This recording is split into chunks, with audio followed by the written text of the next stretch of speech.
एक बार एक काशी का बहुत बड़ा विद्वान वो दुनिया के सब विद्वानों को हराता हुआ काशी लौट करके आया, तो काशी में उसको किसी ने टोक दिया, बोले कि भाई तुम चाहे कितने विद्वानों को हरा दो, अगर जगन्नाथपुरी के माधवदास को तुमने नहीं हराया तो तुम विद्वान नहीं माने जाओगे। उन्होंने कहा मुझे क्या करना होगा? बोले जगन्नाथपुरी जाओ, माधवदास को हराओ और उनसे लिखवा करके लाओ कि तुम उनसे हारे हो, उनके हस्ताक्षर होंगे तब मानेंगे कि तुम विद्वान हो। लेकिन माधवदास भगवान के परम भक्त। एक बात और है कि दीन व्यक्ति, जब भगवत भक्त व्यक्ति होता है ना, वो कुछ भी कर ले, कितना भी श्रेष्ठ हो जाए, वो फिर भी दीन ही रहता है। अगर दीनता चित्त में नहीं है और आप श्रेष्ठता करते जा रहे हो, बहुत जल्दी गिरने की कागार पे आ जाओगे। इसलिए कितने भी श्रेष्ठ बनो, दीन बनना सीखो, क्योंकि दीनता एक आसन है आपके चित्त में। आप जितने दीन बनोगे उतनी जल्दी ठाकुर जी बैठेंगे और अपनी श्रेष्ठताओं से उठते ही जा रहे हैं, उठते ही जा रहे हैं, दीनता चित्त में नहीं आ रही है। ठाकुर जी कहेंगे अरे भैया मैं तो नेक सौ हूं, मुंह को बैठवे के काजे छोटे छोटे सिंहासन चाहिए, तू तो इतना ऊंचा है गो, कैसे बैठूं तेरे चित्त में? दीन बनो। और कोई व्यक्ति श्रेष्ठ होने के बाद भी दीन है, इसका मतलब है ठाकुर जी चित्त में हैं उसके। तो माधवदास जी विद्वान तो बहुत थे लेकिन दीन थे, क्योंकि ठाकुर जी चित्त में है। तो विद्वान काशी से आया, जगन्नाथपुरी में ना दर्शन किए ना कुछ, सीधे माधवदास कहां है, माधवदास कहां है? तो किसी ने बताया ये है माधवदास। माधवदास जी के पास गया, मैं काशी से आया हूं, अब तक 100 विद्वानों को हरा चुका हूं, लेकिन काशी में मुझसे किसी ने कहा अगर आपको हरा दिया तो मैं विद्वान माना जाऊंगा, अब आपकी बारी है हारने की। माधवदास जी बोले अब शास्त्रार्थ वगैरह क्या करोगे, लाओ मैं लिख करके दे देता हूं कि मैं हार गया, तुम जीते, हस्ताक्षर कर देता हूं, जाओ सबको बोल दो कि तुम जीत गए। विद्वान खुश हो गया, अच्छा ये तो बहुत अच्छा है, पहली हार मान रहे हो, मेरा तेज देख के डर गए होंगे। माधवदास जी बोले हाँ वही हो गया, लाओ दिखाओ, हम लिख देते हैं। माधवदास जी ने लिखा, अमुक नाम का व्यक्ति काशी से आया था जगन्नाथपुरी, मुझसे शास्त्रार्थ किया, मैं इनसे हारा, ये मुझसे जीते, और नीचे अपने हस्ताक्षर कर दिए माधवदास। पत्र समेट के लीजिए, काशी में सबको दिखा दीजिएगा। और इतना ही नहीं, माधवदास जी बोले बैठो प्रसाद पाके जाओ, आपके चरण वंदना करूं। और उस व्यक्ति को क्या लग रहा है, मेरा तेज देख के, मेरा प्रताप देख के, मेरा रूप देख करके पहले ही घबरा गए, पहले ही भाग गए। लेकिन ठाकुर जी को तो सब दिख रहा है। माधवदास जी लौट करके काशी आए और वो व्यक्ति को बुलाया, इधर आओ, तुम क्या कह रहे थे, माधवदास को हराऊंगा तब विद्वान मानोगे? बोला हाँ, देखो मैं लिखवा के लाया उनसे, पढ़ो। उस व्यक्ति ने पढ़ा, ये अमुक नाम के विद्वान जगन्नाथपुरी आए थे, मुझसे शास्त्रार्थ में बुरी तरह हारे गए हैं, मैं जीता हूं और ये हार गए हैं। माधवदास जी ने उल्टा लिख दिया है। अब जैसे ही उन्होंने पढ़ा कि ए भाई इसमें तो लिखा माधवदास जीत गए, तुम हार गए। उसने कहा नहीं नहीं नहीं ऐसा नहीं है, दिखाओ दिखाओ दिखाओ। पत्र पढ़ा तो उसमें यही लिखा था कि माधवदास जीत गए और ये हार गए। बोले ये कैसे बदल गया, उसने तो मेरे सामने लिखा था कि वो हारा है मैं जीता हूं। काशी में सब लोग हंसी उड़ाने लगे।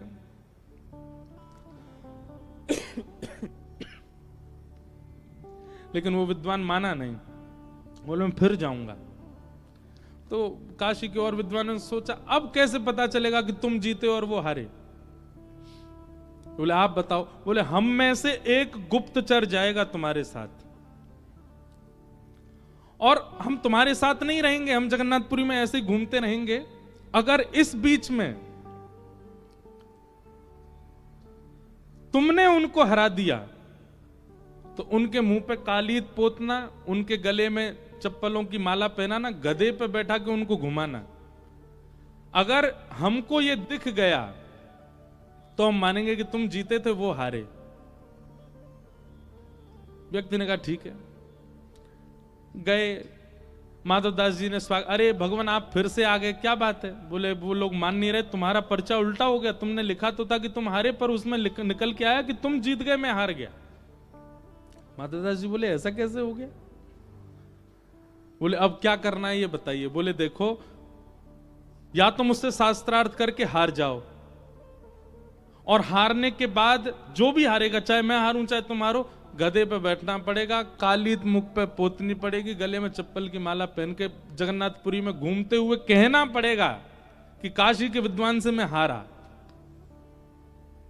अब तो ये होगा, मैं हारा तो मैं आपका नाम लूंगा, आप हारे तो आप मेरा नाम लेना, गधे पे बैठ के घूमना पड़ेगा।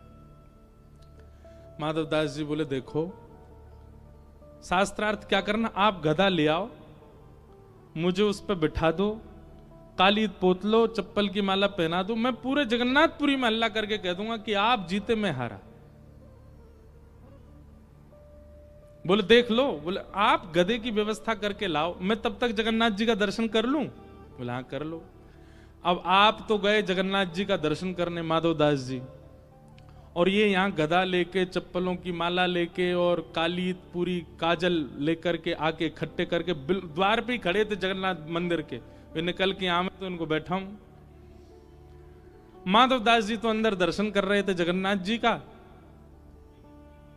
जगन्नाथ जी ने माधवदास जी को ऐसा मंत्रमुग्ध कर दिया कि माधवदास जी तो वहीं भाव में चले गए, और माधवदास जी का रूप धारण करके जगन्नाथ जी आए बाहर। श्री जगन्नाथ भगवान आए और बाहर आकर के बोले हाँ जी विद्वान जी इधर आओ। बोले आइए आपको कालीत पोत दूं, माला पहनाऊं, बैठो गधे पे। बोले ये सब बाद में होगा, पहले शास्त्रार्थ करो। आप तो मना कर रहे थे शास्त्रार्थ नहीं नहीं, अब हमारा मन बदल गया। जगन्नाथ जी को देखने के बाद अब मेरी इच्छा हो रही है कि तुमसे शास्त्रार्थ करूं मैं। भगवान से शास्त्रार्थ में कौन जीते? ऐसा शास्त्रार्थ महाराज, भीड़ लग गई वहां लोगों की, और सबके सामने वो विद्वान काशी के हार गए। माधवदास जी बोले हारने वाले की क्या नियम था? बोले कालीत पोतनी है, चप्पल की माला पहननी है, गधे पे बैठ के सबको बताना है कि मैं हारा। बोले जाओ। स्वयं माधवदास जी ने, मतलब जगन्नाथ जी ने कालीत लगाई मुख पे, चप्पल की माला पहनाई, आइए विराजिए गधे पे, जाइए पूरे जगन्नाथ में हल्ला करके आइए कि आप माधवदास से हार गए। बेचारे बहुत रोए ब्राह्मण, और वो तो सब जगह अरे भैया मैं माधवदास से हार गया, माधवदास मुझसे जीत गए, मैं हार गया, ऐसा कह करके पूरे नगर में घूमने लगे। ठाकुर जी तो वहां से अंतर ध्यान होगा, असली माधवदास निकल के आए। जैसे ही बाहर आए, बाहर आकर के देखा भैया वो ब्राह्मण यहाँ खड़े थे, उनको माला पहनानी थी, हमको काली वो गधा लेके आए, कहाँ गए? बोले अरे आपने उनको ऐसा हराया, वो तो खुद बैठ के डोल रहे हैं पूरे जगन्नाथपुरी में। माधवदास जी दौड़े दौड़े गए तो देखा वो ब्राह्मण कालीत पोते सब जगह, माधवदास जीत गए, मैं हार गया, मुझसे बहुत बड़ा अपराध। सामने से माधवदास जी आए, रोते हुए आए, चरणों में गिर गए, हे ब्राह्मण देवता क्या कर रहे हो, नीचे उतरो आप। ब्राह्मण बोले नहीं नहीं नहीं, आप दूर ही रहो मुझसे, आप बहुत मायावी हो, आप बोलते कुछ हो कुछ जाता है, आप मैं हार गया, आप जीत गए। माधवदास जी ने सोचा ये कैसे हुआ, तुरंत दौड़ करके गए जगन्नाथ मंदिर में। जैसे ही भीतर प्रवेश किया तो ठाकुर जी ब्रह्मवेदी में ऐसे बैठे रहते, जगन्नाथ जी ऐसे झूम रहे थे, और माधवदास को देख करके जोर जोर से मुस्कुरा रहे थे। माधवदास जी बोले आपने ऐसा क्यों किया, उसको इतनी पीड़ा दे दी, वो ब्राह्मण बेचारा, अरे मैं घूम लेता गधे पे, मुझे क्या दिक्कत, आपने क्यों किया ऐसा?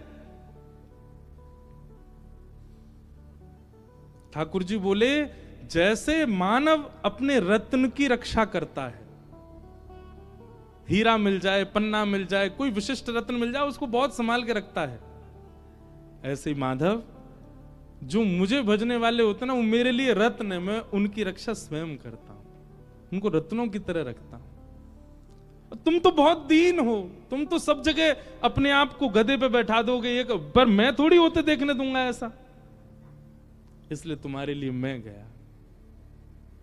तो दीनता, अगर किसी व्यक्ति में आपको लक्ष्मी का दर्शन हो रहा है, खूब पैसा वाला है, सुंदरता का दर्शन हो रहा है, खूब सुंदर है, खूब अच्छा शरीर है, खूब सब कुछ है उसके पास, लेकिन उसके अंदर दीनता नहीं है, आप लिख करके कह दीजिएगा कि इस पर भगवत कृपा नहीं, ये वैष्णव नहीं है क्योंकि दीन नहीं है, इसके भीतर ठाकुर जी नहीं है और कुछ नहीं है और फिर भी दीन है, भगवत कृपा तो है। इसलिए आप जो भी श्रेष्ठताएं लेकर के बैठे हैं संसार की, हम आपसे प्रार्थना करेंगे दीन बनो। झुकने में कुछ नहीं जाएगा, दीन बनने में कुछ नहीं जाएगा, सहज बनने में, सरल बनने में कुछ नहीं जाएगा। आपकी महिमा और बढ़ेगी। और एक और बात सुनिए, आप श्रेष्ठ हैं, आपकी महिमा विश्व गाएगा, लेकिन आप श्रेष्ठ होकर के दीन हैं, आपकी महिमा द्वारिकाधीश गाएंगे, ठाकुर जी गाएंगे। दीन बनिए। और दीनता केवल और केवल और केवल सत्संग से आती है, बिना सत्संग के दीनता नहीं आती। भगवान ने उत्तरा के बालक की रक्षा की और सारा मान उनको दे दिया। कुंती ने भगवान की स्तुति गाई। आहा, एक बहुत सुंदर भाव, बहुत समय से नहीं गाया मैंने कथाओं में, आज द्वारिकाधीश के चरणों में आया। मैंने अपनी कथाओं का प्रारंभ यहीं से किया, द्वारिका में ही किया। हम अपनी भागवत जी का गुरु जी मानते हैं द्वारिकाधीश को, ये हमारे गुरु जी हैं, इन्होंने ही हमको भागवत व्यासपीठ पर बैठाया। तो अपने गुरु जी की शरण में आए हैं, भाव से गाएंगे। सब लोग मेरे साथ गाओ। मेरा नाथ तू है, मेरा नाथ तू है, नहीं मैं अकेला, मेरे साथ तू है, मेरा नाथ तू है। गाओ भाव से, करताल बजा के गाओ।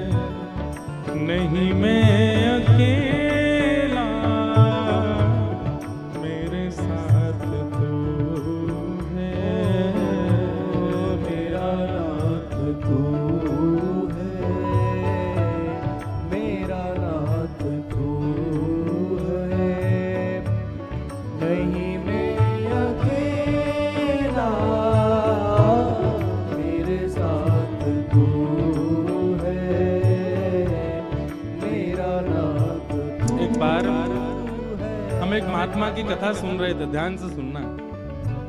अपनी कथा में एक बात बता रहे थे कि एक बार एक शिष्य ने गुरु से दीक्षा ली और दीक्षा में कहा, हे गुरु जी ऐसी कृपा करो कि अगले जन्म में भी आप ही मुझे गुरु मिलो, मैं आपका शिष्य बनूं।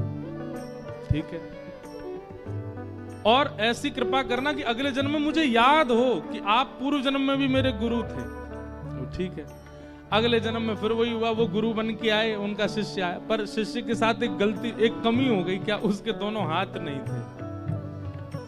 तो जब उसने गुरु दीक्षा ली तो उसको याद आ गया, बोले गुरुजी पूर्व जन्म में भी मैंने आपसे दीक्षा ली थी, आप मेरे गुरु थे और मैंने आपसे वरदान मांगा था सब बात, पर गुरुजी ये क्या हुआ, इस जन्म में मेरे दोनों हाथ नहीं है, जन्म से ही नहीं है। तो गुरुजी बोले, तुम बेटा दीक्षा तो लिए थे हमसे, पर जब हम कथा सुनाते थे, कीर्तन करते थे, सब ताल बजाते, तुम ताली नहीं बजाते थे। इसीलिए ठाकुर जी ने, वाह देखो कितने डर गए सब लोग। इसलिए भैया अगले जन्म में वाणी भी मिले, हाथ भी मिले, इसलिए कीर्तन में शांति मत रखो। ये कोई आपको कोई गाने थोड़ी सुनाए जा रहे हैं, ठाकुर जी का कीर्तन धाम में बैठ के कर रहे हैं। करताल बजाओ भाव से, पीछे गाओ मेरे साथ, मेरा नाथ तू है, मेरा नाथ तू है, नहीं मैं अकेला, मेरे साथ तू है, मेरा नाथ तू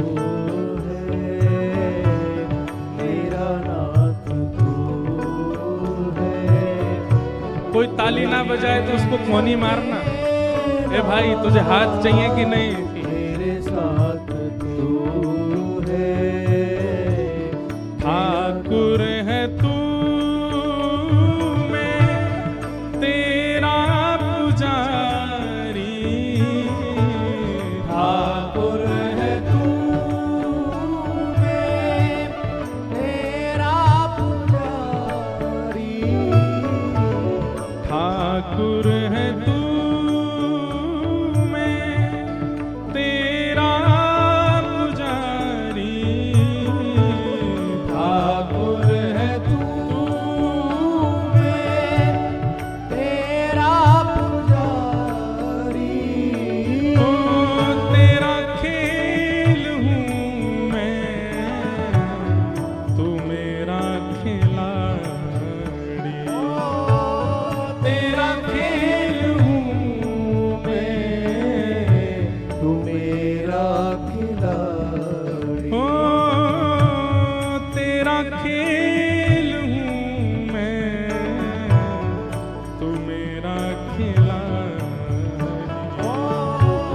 तेरा खेल हूँ मैं, तू मेरा खिलाड़ी। हमें अभी खिलाड़ी से याद आया, एक खिलाड़ी यहाँ भी बैठे हैं।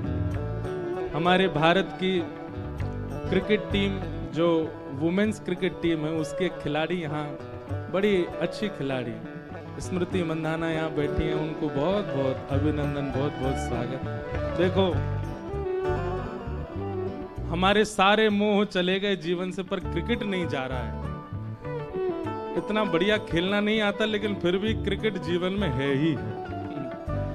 हर कथा में जो हमारा साउंड सिस्टम चलता है ना, उस साउंड के ट्रक में भी हमारी किट रखी है। और अभी लाए कि नहीं पता नहीं, यहाँ पे हर कथा में एक वैष्णव तो ऐसा आएगा जो बैट लेके आता है गिफ्ट के रूप में, महाराज जी आपके लिए। तो देखो खिलाड़ी होना, और वो भी राष्ट्रीय खिलाड़ी होना, ये बहुत बड़े गौरव की बात है, सम्मान की बात है। हम आप सब लोग किस लिए खेलते हैं? अपने मनोरंजन के लिए खेलते हैं। हम हार गए तो ज्यादा से ज्यादा बगल वाले ये सब हमारे सखा बुरा मान जाएंगे। हमारे आप प्रदर्शन में कोई दिक्कत हुई तो ज्यादा से ज्यादा हमको बुरा लगेगा। कितनी देर बुरा लगता है? 10 मिनट, 15 मिनट, 20 मिनट।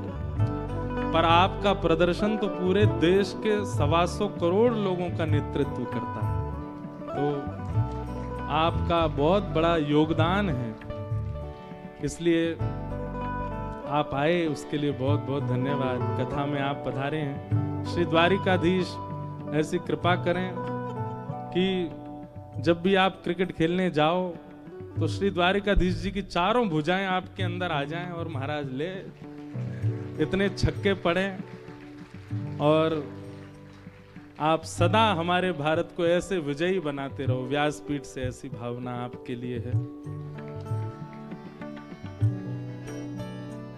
ये भी एक गौरव की बात है कि ठाकुर जी आपको एक राष्ट्र के लिए, राष्ट्र सेवा के लिए चुने। बहुत बड़ी सेवा है, और उसमें भी भाई लोग ही सेवा करते हैं ऐसा नहीं है।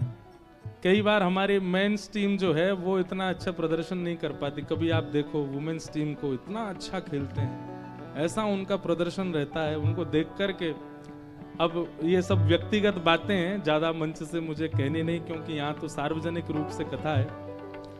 पर हमारे जो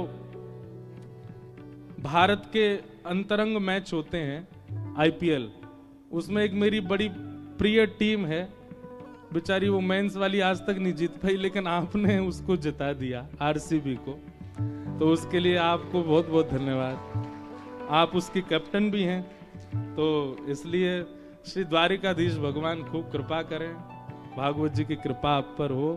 ऐसे ही आप भारत को एक दिन विश्व विजेता बनाएं, विश्व कप भी आप दिला करके लाएं, ऐसा ठाकुर जी से हम प्रार्थना करते हैं।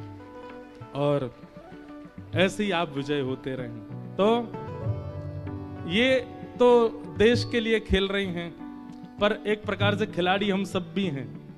कैसे? ठाकुर है तू, मैं तेरा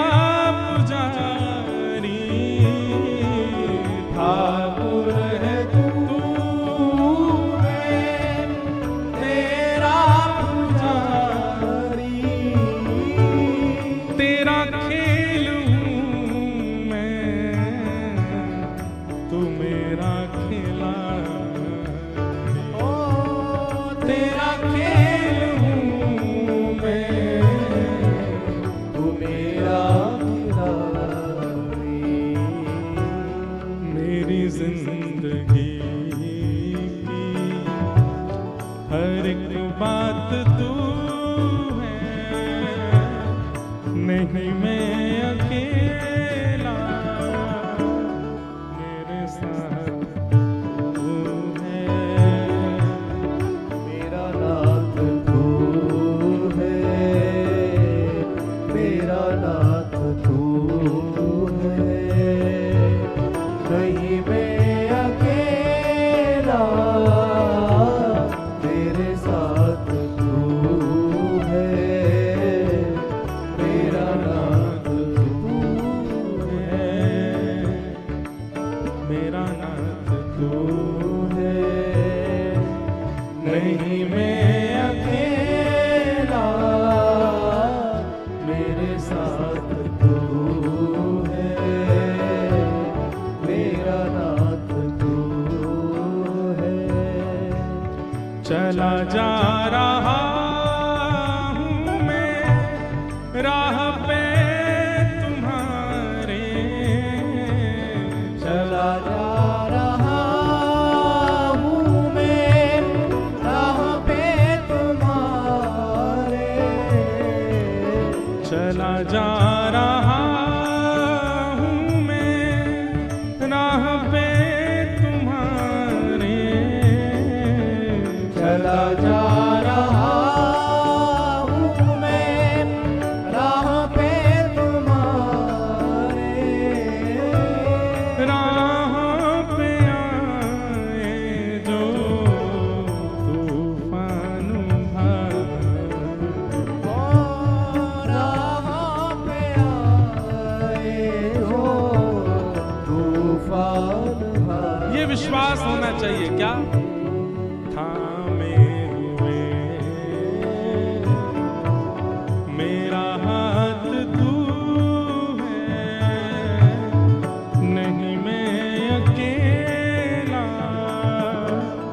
मेरे साथ तू है, मेरा नाथ तू है, मेरा नाथ तू है,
ठाकुर जी का स्वरूप स्वभाव क्या है? क्रिया स्वयं करते हैं, हमारी बना देते हैं, पर नाम हमारा हो जाता है, प्रशंसा हमारी हो जाती है। देखो, नाम हो प्रशंसा हो ये बात एक है, पर उस नाम प्रशंसा के होते समय आप लोगों को क्या करना है? नेत्र बंद करना, भीतर बैठे ठाकुर जी को धन्यवाद, ठाकुर जी मेरी तो क्षमता नहीं है, ये सब आप करवा रहे हैं, ऐसी भावना। तो भगवान ने उत्तरा के बालक की रक्षा की और कुंती ने भगवान की स्तुति गाई। अब हम कथाक्रम थोड़ा जल्दी करें, ठाकुर जी का उत्सव भी करना है। आगे भीष्म पितामह ने भगवान की स्तुति गाई। भगवान सबसे निवृत्त होकर फिर द्वारिका पधारे। महाभारत युद्ध करा के भगवान द्वारिका आए। एक कथा सुना दें छोटी सी। हमारे भारत में एक स्थान है गुरुवायूर। कितने लोगों ने दर्शन किया है? हाथ ऊपर करो। चलो, हैं तो कम पर गए हैं कई लोग। वहां की एक कथा है। हमारे द्वारिकाधीश प्रभु जब महाभारत युद्ध के लिए हस्तिनापुर चले गए,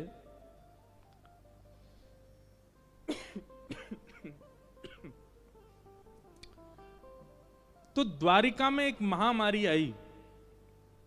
और वो महामारी कैसी थी कि भगवान के दर्शन के वियोग में लोग यहाँ के ज्वर उनको चढ़ता था।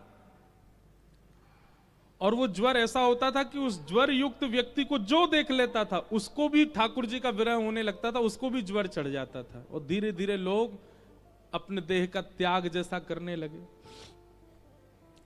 रुक्मणी जी को जाके किसी ने कहा, बोले कि द्वारिका में बहुत संख्या में लोग बीमार हो रहे हैं और वैद्यों से भी वो बीमारियां दूर नहीं हो रही है लोगों की। तब रुक्मणी जी ने भगवान को एक पत्र लिखा और कहा कि भगवान आप कैसे भी करके थोड़ा समय निकाल के द्वारिका आ जाइए, क्योंकि द्वारिका के लोग आपको देख करके जीते हैं और इतने दिन हो गए आपको देखा नहीं है। यहाँ के लोगों को महामारी हो रही है, एक बीमारी फैल गई है आपके वियोग की। सोचो, हम लोग अपने आप को भक्त कहते हैं, यहां पर बीमारी हो रही है लोगों को बिना दर्शन किए। तब भगवान कैसे भी करके महाभारत युद्ध से एक दिन के लिए द्वारिका आए। और जैसे ही भगवान आए तो ठाकुर जी के आते ही सब द्वारिका के लोग स्वस्थ हो गए। तब ठाकुर जी बोले, देखो हमको महाभारत युद्ध में जाना पड़ेगा, हम यहाँ रह नहीं सकते हैं, लेकिन जाएं कैसे, ये लोग तो व्याकुल हो जाएंगे। तब ठाकुर जी ने समुद्र की बालुका से अपना एक छोटा सा विग्रह बनाया, छोटा सा स्वरूप बनाया। और उस स्वरूप में ठाकुर जी ने अपने अंश पिरो दिए। वो स्वरूप स्थिर नहीं था, चलता था। कैसे चलते हैं? बोले द्वारिका में लोगों के घर पहुंच जाता वो छोटा सा स्वरूप, ऐसे चलते फिरते ठाकुर जी थे। और किसी के घर से दही चुरा के खा गए, किसी घर से माखन चुरा के खा गए, किसी के घर में जाके बच्चों के साथ खेलने लग गए। द्वारिकाधीश का ऐसा रूप द्वारिका में प्रकट कर दिया भगवान ने कि अब द्वारिका के लोगों को भगवान की याद नहीं आती, उस स्वरूप में ही सब आनंद होते हैं। ठाकुर जी वापस हस्तिनापुर चले गए, युद्ध आदि कराया, वापस द्वारिका आए। फिर जब द्वारिका से भगवत धाम जाने की लीला प्रारंभ हुई, तब भगवान ने बृहस्पति गुरु और पवन देव इन दोनों को आमंत्रित किया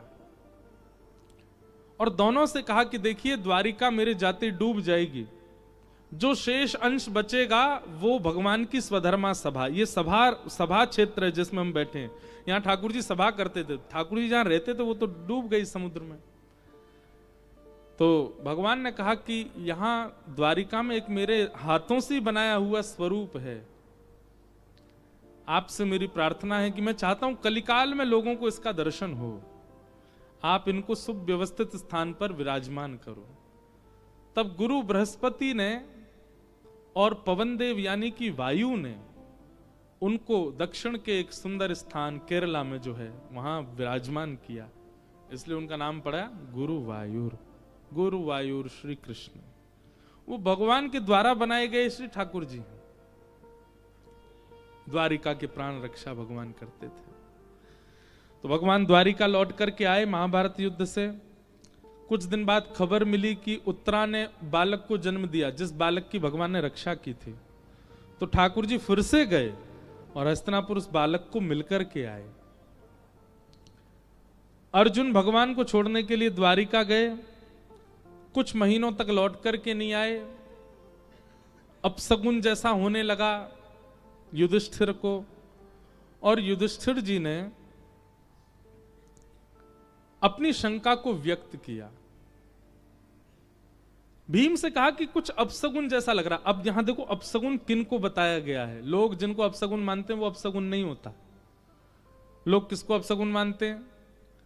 आप मुंबई जा रहे थे, गाड़ी में बैठती छींक आ गई, ए रुक जाओ, ए भाई अपशगुन है, अभी मत जाओ, ये अपशगुन है। पौन पे घर से बाहर मत निकलो, अपशगुन है। बेचारे कोई झाड़ू पोंछा लगा रहे थे, अभी मत निकलो, झाड़ू लग रही है। ऐसे लोग पता नहीं क्या क्या अपशगुन बताते हैं। बिल्ली रास्ता काट गई, सबसे बड़ा अपशगुन है।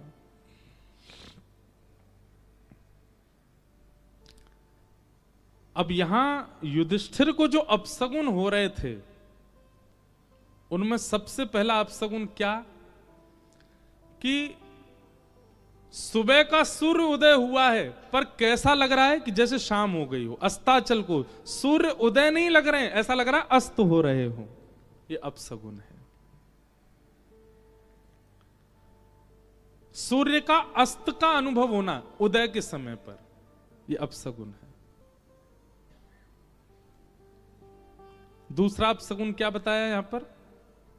युधिष्ठिर जी को लगा सूर्य उदय की जगह अस्त क्यों हो रहा है, नजरअंदाज कर दिया। जैसे ही आप वन में गए तो वन में हिंसक जीवों से भय लगना चाहिए, पर वन में जाकर के उन पशुओं से भी, उन पक्षियों से भी भय लग रहा है जो कभी कुछ कहते नहीं है। जैसे कि तोता, जैसे कि कबूतर, जैसे कि छोटे छोटे ये पक्षी हैं और भी कई हैं, उनसे भी भय लग रहा था। माने ऐसा लग रहा था ये मुझ पर आक्रमण करेंगे। ये अपशगुन है। तीसरा, नदी में समुद्र की भ्रांति होना। नदी को देख करके ऐसा लग रहा था मानो जैसे समुद्र की भांति उफान भर रहा हो, और नदी के समीप ना जाके युधिष्ठिर दूर भाग रहे थे। ऐसा लग रहा है जैसे समुद्र जैसी लहर आ रही हो। यह अपशगुन है। तीसरा, घुड़शाल में या फिर गौशाल में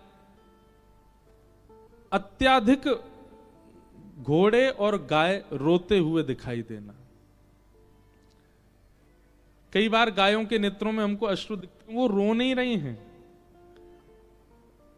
वो रो नहीं रही हैं। कई बार उनकी अच्छे से नेत्रों की, अब उन पे हाथ तो नहीं ऐसे साफ कर लें, सफाई ना होने के कारण कुछ ऐसा चला जाता है जिसकी वजह से आंखों से निकलता रहता है।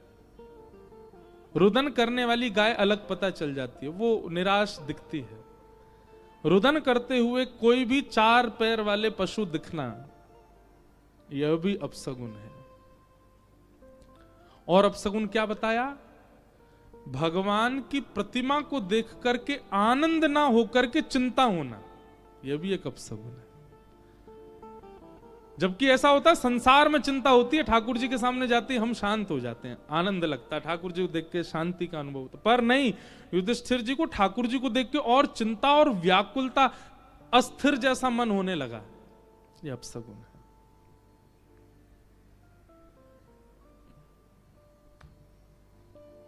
ये सारे और भी बहुत सारे बताएं यहां पे, ये सारे अपशगुन युधिष्ठिर को हो रहे थे। और युधिष्ठिर जी बोले भीम से जाके, मुझे अपशगुनों का अनुभव हो रहा है, मुझे लग रहा कुछ ठीक तो नहीं है। और बस ये बात कह ही रहे थे कि तभी द्वार पर अर्जुन आकर के धड़ाम से गिरा। दौड़ करके जाके देखा तो वो अर्जुन, उसके कवच फटे हुए थे, सिर के केश बिखरे पड़े थे, मुकुट कहीं गिरा पड़ा था, मुख का तेज सारा जा चुका था। युधिष्ठिर जी ने कहा, अर्जुन तेरी स्थिति ऐसे कैसे हो गई? तुम द्वारिका गए थे, द्वारिका में सब ठीक है ना? वसुदेव जी, देवकी, रुक्मणी, सत्यभामा, जामवती, सबका नाम लिया, और जैसे ही नाम लिया द्वारिकाधीश का, हमारे श्री कृष्ण ठीक है ना? कृष्ण नाम सुनते ही अर्जुन बहुत रोए। बोले भैया, पग पग पे हमारी रक्षा करने वाले द्वारिकाधीश कृष्ण अपनी लीला विश्राम करके स्वधाम चले गए और द्वारिका समुद्र में डूब गई। ये खबर सुनते ही युधिष्ठिर जी स्तब्ध हो गए। बोले भगवान चले गए लीला पूरी करके? बोले हाँ। एक बात सुनिएगा, ठाकुर जी को बंधुओं हमारी तरह लीला विश्राम करने वाला कभी मत समझिएगा। हमको शमशान ले जाया जाता, हमारी चिता में अग्नि लगाई जाती, हमारे संस्कार किए जाते हैं, अग्नि संस्कार, अंतिम संस्कार, ये सब ठाकुर जी के प्रति कभी सोचना भी नहीं। गीता में भगवान कहते हैं, जो व्यक्ति मुझे अपने समान मरणासन अवस्था वाला समझता है वो व्यक्ति महाअपवित्र है। कभी नहीं होता। ठाकुर जी अंतर ध्यान हो जाते हैं। अर्जुन ने कहा भगवान अंतर ध्यान हो गए। ये बात सुनते ही युधिष्ठिर बोले, जिनकी वजह से हस्तिनापुर मिला, जिनकी वजह से महाभारत युद्ध जीते, वो ही जब नहीं है तो फिर हम यहां रह के क्या करें। और पांचों पांडव द्रौपदी के साथ स्वर्गारोहण को चले गए। इस बीच में कुंती जी के साथ क्या हुआ? कुंती जी को जैसे ही पता चला कि भगवान ने अपनी लीला पूरी, अभी मैंने कुंती स्तुति कही नहीं है आज, नहीं तो कृष्ण जन्म नहीं हो पाता। इतनी अद्भुत है कुंती स्तुति। मैंने कहा ना, कर्ण, कृष्ण और कुंती ये अद्भुत है। इनको मैं तभी स्पर्श करता हूं जब मुझ पर समय बहुत ज्यादा हो और कोई पाबंदी ना हो। पाबंदी तो यहां पे है नहीं, पर कृष्ण जन्म तो करना है। बैठे हैं बेचारे झूला में पहले तो ही आके, अब कहीं 12 बज जाएंगे कथा में, इसलिए मैं उस विषय में जा नहीं रहा हूं। कुंती बहुत अद्भुत प्रसंग है। कुंती को जैसे पता चला कि भगवान कृष्ण लीला पूरी करके चले गए, बाकी सब लोगों को तो रोने का समय मिला होगा, चिंता करने का समय मिला होगा। कुंती ने जैसे ही सुना ठाकुर जी गए, उसी क्षण कुंती ने प्राण त्याग दिए। जीवित रही, मानो जीवित ही इसीलिए थी क्योंकि ठाकुर जी हैं। ऐसा प्रेम कुंती का। छोटे से बालक परीक्षित को राजा बना दिया और चले गए। और क्योंकि छोटा बालक है इसलिए ब्राह्मणों को आज्ञा कि आप लोग निर्देशन कीजिएगा परीक्षित को कैसे राजपाट संभालना है। पांचों पांडव चले गए। परीक्षित धीरे धीरे धीरे बड़े हुए, ब्राह्मणों के निर्देशन में राजपाट संभालने लगे। एक दिन परीक्षित का ब्याह हुआ, जन्मेजय आदि पुत्र हुए। परीक्षित वन में गए, तभी उनको एक काला काला व्यक्ति मिला जो कि वृषभ यानी कि बैल, उसके 3 पैर कट चुके हैं, चौथे पैर को काट रहा था। ये वृषभ कौन है? धर्म। धर्म के 4 चरण होते हैं, सत्य, दान, दया और पवित्रता। और ये काला व्यक्ति कौन है? कलयुग। कलयुग धर्म के 3 पैर काट चुका है, सत्य, दान, दया और पवित्रता। ये 3 पैर कलयुग में नहीं है, केवल 1 पैर बचा है, सत्य। हम दान नहीं कर रहे हैं, आडंबर करते हैं दान के नाम पे। दया नहीं है हमारे चित्त में, वो भी आडंबर ही है। और पवित्रता तो पूछो ही मत, हम जैसा पवित्र तो कोई हो ही नहीं सकता है। पवित्रता तो बहुत है हम लोगों में। कई लोगों को सुबह जल्दी उठना होता है ना, वो रात को नहा के सोते हैं। एक बार विदेश की कहीं की बात है, तो हमने एक बहन से पूछा, मैंने कहा आप सुबह ऑफिस कितने बजे जाते हो? बोले 7 बजे। मैंने कहा उठते कितने बजे हो? 6:30 बजे। मैंने कहा ऑफिस कितना दूर है? बोले 20 मिनट। मैंने कहा आप 6:30 बजे उठ के 7 बजे ऑफिस कैसे पहुंच जाते हो? बोले कुछ नहीं, बस सुबह तैयार हुए, गाड़ी में बैठे, कॉफी ली, बर्गर लिया, वो अपना खाते गए, पहुंच गए। मैंने कहा वो सब ठीक है, नहाए कब? बोले वो तो रात में नहा के सोते हैं हम। मैंने कहा जय हो पवित्रता की साक्षात प्रतिमूर्ति, मुझे आज दिखी। अरे भले आदमी, कई लोग ऐसे हैं वो सुबह सुबह मंगला करने भी बिना नहाए धोए जाते हैं। एक माता जी मुझे अभी नाथ द्वार में सुबह मुझे रोज बोले, मैं रोज मंगला करने जाती हूँ, रोज मंगला करने जाती हूँ। एक दिन मैंने उनको पकड़ा, मैंने कहा सुनो नहा के जाती हो? महाराज जी मंगला में नहाना थोड़ी। तो मैंने क्यों? ठाकुर जी भी तो नहीं नहाते मंगला में, हम क्यों नहा के जाएं? वो भी तो सीधे उठते ही दर्शन देते हैं, तो हम भी सीधे उठते ही दर्शन करते हैं। जय हो पवित्रता की साक्षात। 2 मूर्ति, एक विदेश में मिली, एक आज मिली है। ये तो सब ऐसी एक व्यवहारिक बात मैंने कह दी, नहीं तो स्वयं से पूछिए, आप पवित्र रहते हो? नहीं। तन की पवित्रता तो है ही नहीं, मन भी पवित्र नहीं है हमारा। किसी एक श्रेष्ठ व्यक्ति के सामने आते ही, उससे मिलते हैं तो हम क्या कहते हैं? अरे हाँ, तुमसे तो मिलने के लिए हम बहुत दिन से बैठे थे, मन ही मन क्या सोच रहे हैं, बोले हमें सब पता तू कैसे बना है और तेरे अंदर क्या, तू कहां से इतना श्रेष्ठ हो गया, आदि आदि सब उसके बारे में दुर्भाव। पवित्र हैं हम। परिवारों में कोई संबंधों में कुछ उत्सव जैसा होता है तो सब लोग जाते हैं उपहार लेकर के, पर उपहार देते हैं दिखाने के लिए, पर मन में तो उपहार नहीं है ना उसके लिए। हम पवित्र हैं? महाअपवित्र हैं हम लोग। ठाकुर जी भले ही सामाजिक उपहार नहीं देते, पर मानसिक उपहार देते हैं। सबके सामने आपको उपहार नहीं दिया होगा, पर आप दर्शन करके जाओगे, कुछ तो देंगे आपको, क्योंकि वो पवित्र है। हम पवित्र नहीं हैं।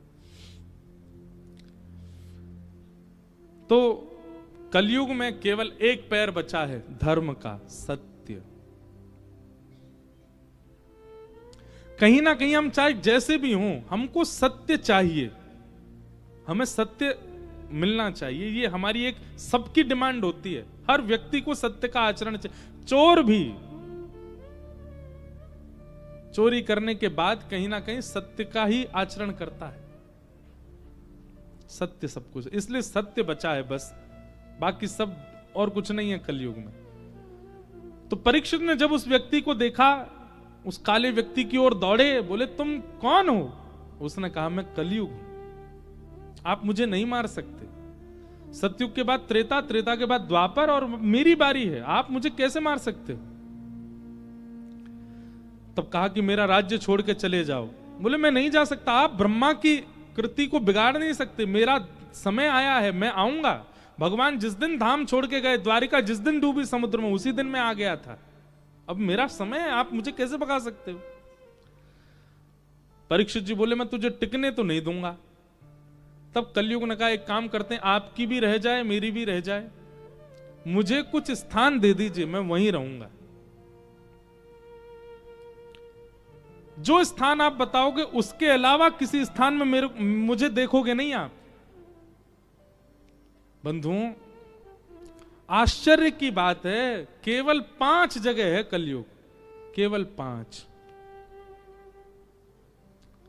और बुरा नहीं मानिएगा, पीछे वाले व्यक्ति से लेके मुझ तक हम सब ने इन 5 में से किसी एक जगह का आस्वादन तो किया है। इसीलिए कलयुग का प्रभाव है हम पे। कौन से 5 स्थान हैं? द्यूतम, पानम, स्त्रियः, सूना, 4 स्थान। पुनश्चयाचमानाय जात रूप मदात प्रभु, 5। सबसे पहला कलयुग का स्थान जुआ, द्यूतम। जुआ केवल ताश में नहीं खेला जाता है, बहुत सारे खेलों में जुआ खेला जाता है। और जिस भी क्रिया में आप जुआ खेल रहे हैं उसमें कलयुग है। आपको उस समय अनुभव नहीं होगा। अच्छा एक बात, चलो हम ये नहीं बात करते कि जुआ होता क्या है, हम ये बात करते हैं कि जुआ में पाप क्यों है। क्योंकि धन लक्ष्मी है और लक्ष्मी भगवान की पत्नी है। धन को जब आप दांव पर लगाते हैं, धन को जब आप जुए में लगाते हैं, आप एक प्रकार से उसको धन ना देख करके ये देखो आप भगवान की पत्नी को दांव पे लगा रहे हो, लक्ष्मी को दांव पे लगा रहे हो। द्वारिकाधीश आपको देख के आंख और फेर लेंगे, बोले मेरी पत्नी को दांव पे लगाते हो तुम। जुए में कलयुग का निवास। इसलिए वाह, अच्छा पता चला मुझे, सुन रहे हो आप लोग। बुरा नहीं मानिएगा, हमारे कई वैश्य समाज के लोग, हमारे कई मारवाड़ी वर्गीय और कई बनिया भाई लोग, मैंने सुना दीपावली पर वो लोग खेलते हैं। नहीं खेलते तो बहुत अच्छी बात है, पर वो भी है ना कि कौन कौन से वर्ग के खेलते हैं कई लोग और जुआ खेलते हैं। आप खेल खेलिए, कोई भी जुआ मत खेलिए। द्योतम, उसमें कलयुग का निवास है। उस समय आने वाला धन, वो समय आने पर आपके कुल में, आपके खानदान में विकृत बालक होंगे, विकृत बुद्धि वाले बालक होंगे, दुष्ट बालक जो आपकी सुनेंगे तक नहीं, अंग भंग हो जाएंगे। ऐसा करके आगे कुल में ऐसे बालकों का जन्म हो सकता, उस धन का यदि उपयोग होगा तो। लोग इस बात को समझते नहीं है। इसलिए द्योतम, जुआ जितना हो सके बचिए, नहीं खेलिए। दूसरा कलयुग का निवास क्या है? पानम, मदिरा पान, सुरापान, बड़ी बड़ी बोतलों का जो सेवन हम करते हैं, उसमें कलयुग का निवास है। और केवल वही नहीं, हर वो वस्तु जो आपको अनकॉन्शियस कर देती है, उन सब में कलयुग का निवास है।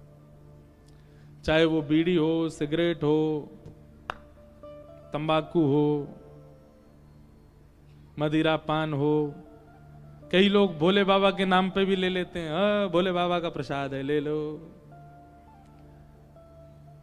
मैं कहता हूं ऐसे लोगों के लिए जो भगवान शिव के नाम पर ये सब लेते हैं ना, नशे वाली चीज, महादेव उन्हीं के लिए ही त्रिशूल लेकर के बैठे, बोले आ दारी के तो बताऊंगा, तू आ मेरे सामने। और तुम ये सब ले रहे हो, भांग धतूरा धुआं उड़ा रहे हो हमारे नाम से, तो बेटा ये क्यों भूल जाते हो कि विष भी हमने ही पिया था, गले में धरा है यहां पे, उसको पियो। अपने मतलब की सब चीजें हमको सुनाई दे जाती हैं। नहीं, आप जिससे भी अनकॉन्शियस होते हो, ऐसी कोई भी पेय पदार्थ, खाने वाले पदार्थ, उन सब में कलयुग का निवास है। आपकी बुद्धि अपने स्तर से परे हो जाती है। एक बहुत विचित्र आदमी मेरे पास आया, मुझसे बोला महाराज जी आप कह रहे हो अनकॉन्शियस, मैं तो कॉन्शियस ही पी के होता हूं, मेरा तो मन ही उसमें तभी लगता है।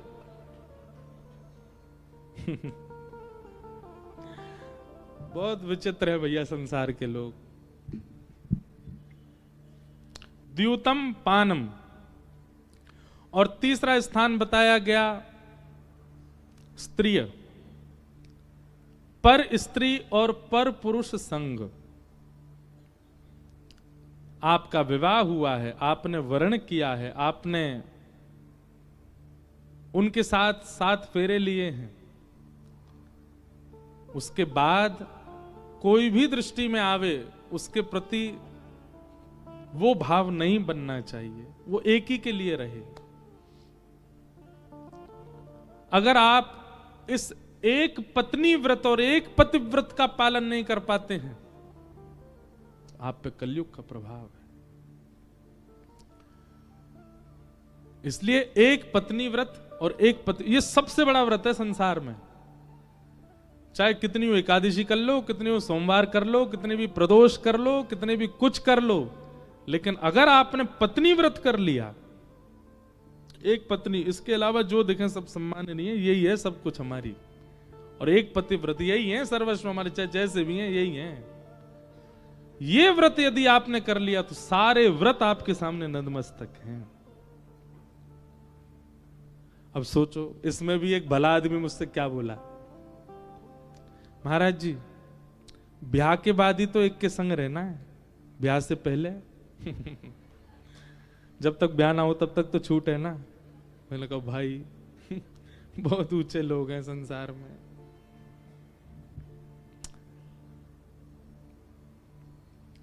पत्नी व्रत, पतिव्रत, अगर इसका पालन आप नहीं कर पा रहे हैं तो विवाह के समय अग्नि साक्षी मानी थी, विवाह के समय बड़े लोगों का आशीष लिया था, विवाह के समय वेद मंत्रों ने साक्षी दिलाई थी, इन सब की साक्षियों पर कीचड़ डाल दिया आपने। माता पिता के आशीष लेने का दुर्फल मिलेगा आपको, अगर विवाह के बाद किसी के प्रति कुदृष्टि जाती है तो वेदों की आज्ञा का उल्लंघन करने का आपको प्रतिफल मिलेगा।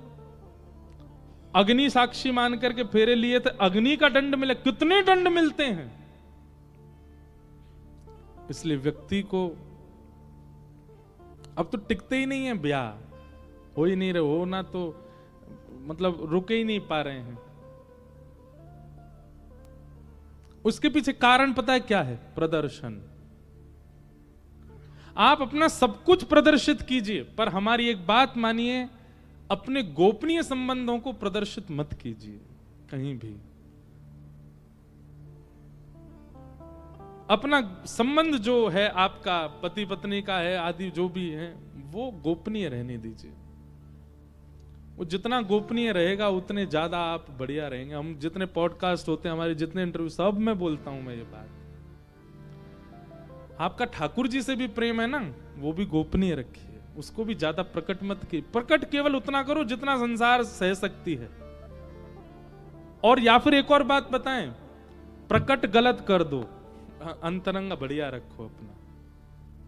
सबको बस बहकावे में रखो, हमारा तो ऐसा है, पर अंतरंग भाव से आपका भाव अलग हो, वो गोपनीय रखो। हमारे लाल जी से हमारा जो प्रेम है ना, वो केवल उतना ही प्रकट, उतना ही उजागर कर रखा है जितना होना चाहिए, उससे अधिक नहीं। तो द्यूतम पानम स्त्रिय, और चौथा स्थान बिना परिश्रम के कमाया गया, नहीं, द्यूतम पानम स्त्रिय सूना, सूना यानी कि हिंसा, लड़ाई झगड़ा कलेश, जबरदस्ती की बातों पर लड़ना झगड़ना। इतनी छोटी सी बात है, वो प्रेम से भी सुलझाई जा सकती है, पर नहीं हम तो लड़ेंगे, इसमें भी कलयुग का निवास है। मैंने इडली बोले थे, तुमने चावल ही क्यों बनाए, लड़ लिए इसी बात पे महाराज, कुकर फेंक के मार रहे हैं एक दूसरे पे। मैंने तो दाल खानी थी, आपने कड़ी क्यों बना दी, इसी बात पे लड़ रहे हैं। अब ये तो बात वो है जो मंच से बोल सकते हैं, लोग इतनी छोटी छोटी बातों पे लड़ लेते हैं। ये विवाद जितने लंबे चलते हैं उतना ज्यादा कलयुग हावी होता है आपके ऊपर। जितना जल्दी हो उसको समाप्त किया कीजिए। और अंतिम और पांचवा लक्षण कलयुग का है, बिना मेहनत के कमाया गया धन। इसलिए हमारी आपसे प्रार्थना, वर्क फ्रॉम होम मत किया करो। बीच में ये प्रचलन चला, ना तो बच्चे पढ़ते हैं स्टडी फ्रॉम होम में, ना लोग कोई काम करते हैं वर्क फ्रॉम होम में। इसलिए मेहनत कीजिए, परिश्रम करके धन कमाइए, तो ही धन शुद्ध होगा। बिना परिश्रम के जब आप धन कमा लेते हैं, कई लोग मुझसे पूछते हैं, कई बच्चे पूछते हैं स्टॉक मार्केट के बारे में और ये सब चीजों के बारे में, वो गलत तो नहीं है, ये नहीं है। सीधी बात है, आपने मेहनत की नहीं, आपने बैठे बैठे कमा लिया, तो वो निश्चित है कि वो आपको, वो कलयुग का धन है, वो आपका विनाश करेगा। आज नहीं तो कल, कल नहीं तो परसों, परसों नहीं तो साल बाद करेगा। परिश्रम करो, मेहनत करके कमाओ। ये पंच स्थान है, इनसे सावधान रहिएगा। द्यूतम पानम स्त्रिय सूना यत्रा धर्मश्चतुर्विध पुनश्चयाचमानाय जात रूप बदात प्रभु।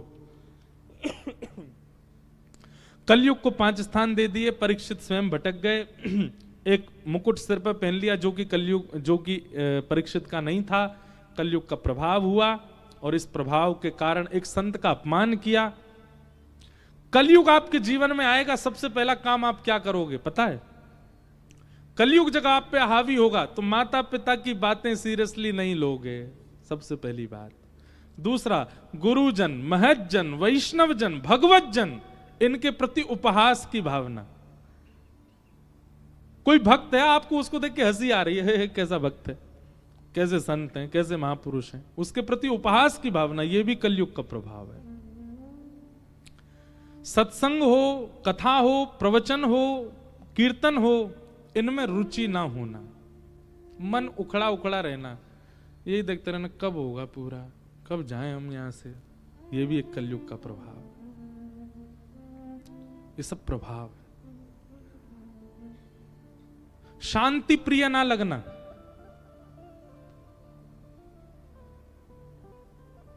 जहां पर सब समाज बैठ करके दुनिया भर की उल्टी सीधी बातें कर रहे हो, वहां बैठने की इच्छा होना, ये भी कलयुग का प्रभाव, बहुत प्रभाव है। पूरी कथा ही कलयुग पे निकल जाएगी, इसलिए हम क्या समय क्या हो गया, और 6:30 तो बज गए यहीं। चलो अब हनुमान जी की तरफ उछल कूद करते हैं, पहुंचते हैं सीधे गोकुल। द्वारिका से गोकुल दूर भी तो बहुत है। दूर नगरी बड़ी दूर नगरी, दूर नगरी बड़ी दूर नगरी, कैसे आऊं रे नंद लाला, कैसे आऊं रे नंद लाला, कैसे आऊं मदन गोपाला, कैसे आऊं मदन गोपाला, तेरे गोकुल नगरी बड़ी दूर नगरी, दूर नगरी बड़ी दूर नगरी, दूर नगरी। मीराबाई का भाव है। मैं गा तो अपने भाव से रहा हूं कि अब मैं गोकुल पहुंचना है, कथा बहुत है।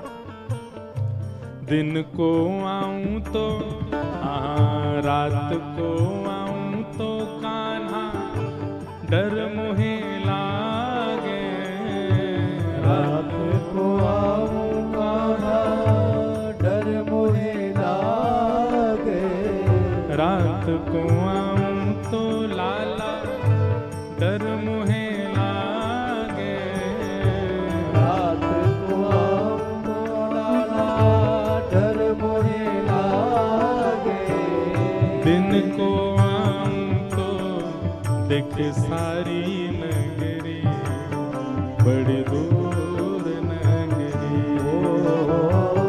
दिन को आऊं तो देखे सारी नगरी बड़ी दूर नगरी, है दूर नगरी बड़ी दूर नगरी, दूर नगरी बड़ी दूर नगरी, हाँ, दूर नगरी बड़ी दूर नगरी, दूर नगरी बड़ी दूर नगरी, ओ मीरा के प्रभु गिरधर नागर, मीरा के प्रभु गिरधर नागर, हमारी भक्तिमती मीराबाई यहीं भेंट द्वारिका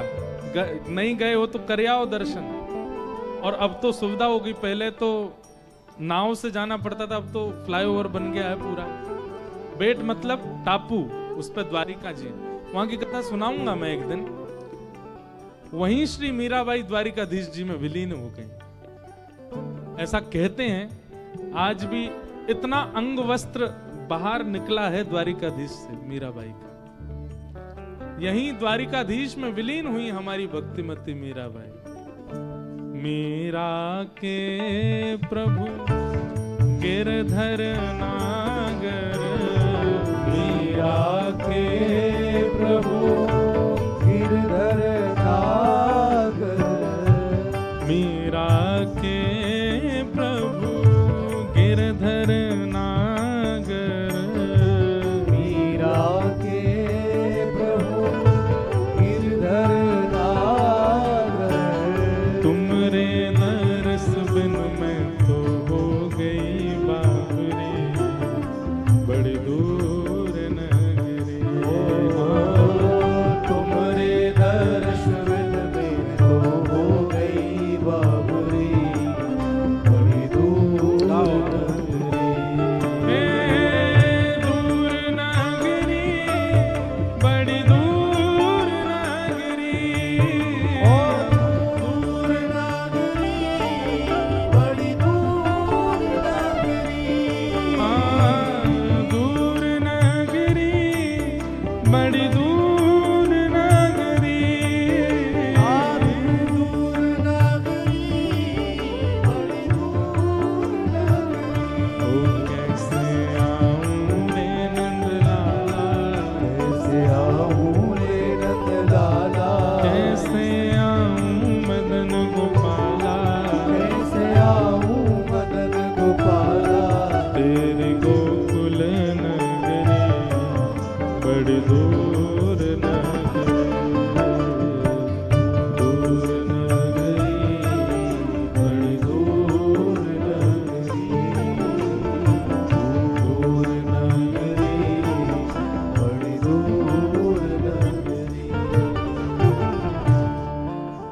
भगवान ने स्वधाम गमन किया, पांडवों ने स्वर्गारोहण किया। अब हम थोड़ा जल्दी जल्दी कथा को समेटेंगे,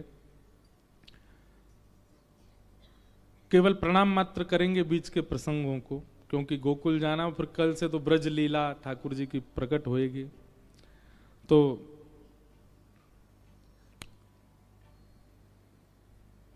परीक्षित को कलयुग मिले, कलयुग को 5 स्थान दिए। स्वयं परीक्षित भटक गए और एक साधु, एक महात्मा का अपमान किया, शमीक ऋषि का। और शमीक ऋषि के अपमान करने के कारण शमीक ऋषि के पुत्र ने, श्रृंगी ने श्राप दे दिया राजा परीक्षित को 7 दिन में मरने का। 7 दिन में मृत्यु हो जाएगी तुम्हारी।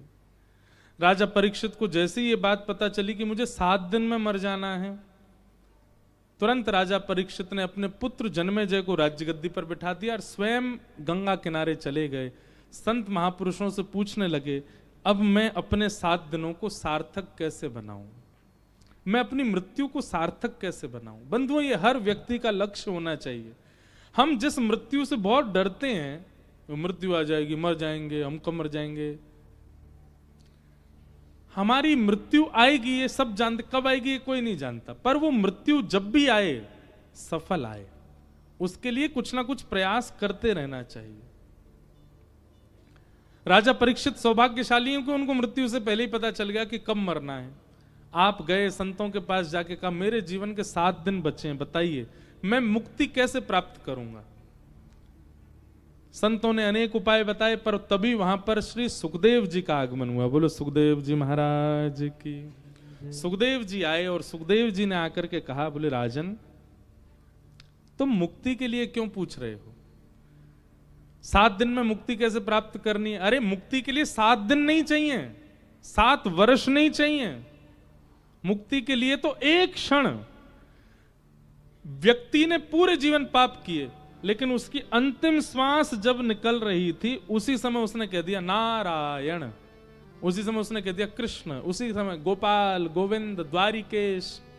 बस पूरे जीवन में उसने क्या किया सब मिट जाएगा, बस लास्ट में उसने भगवान नाम ले लिया, भगवत प्राप्ति, मुक्ति।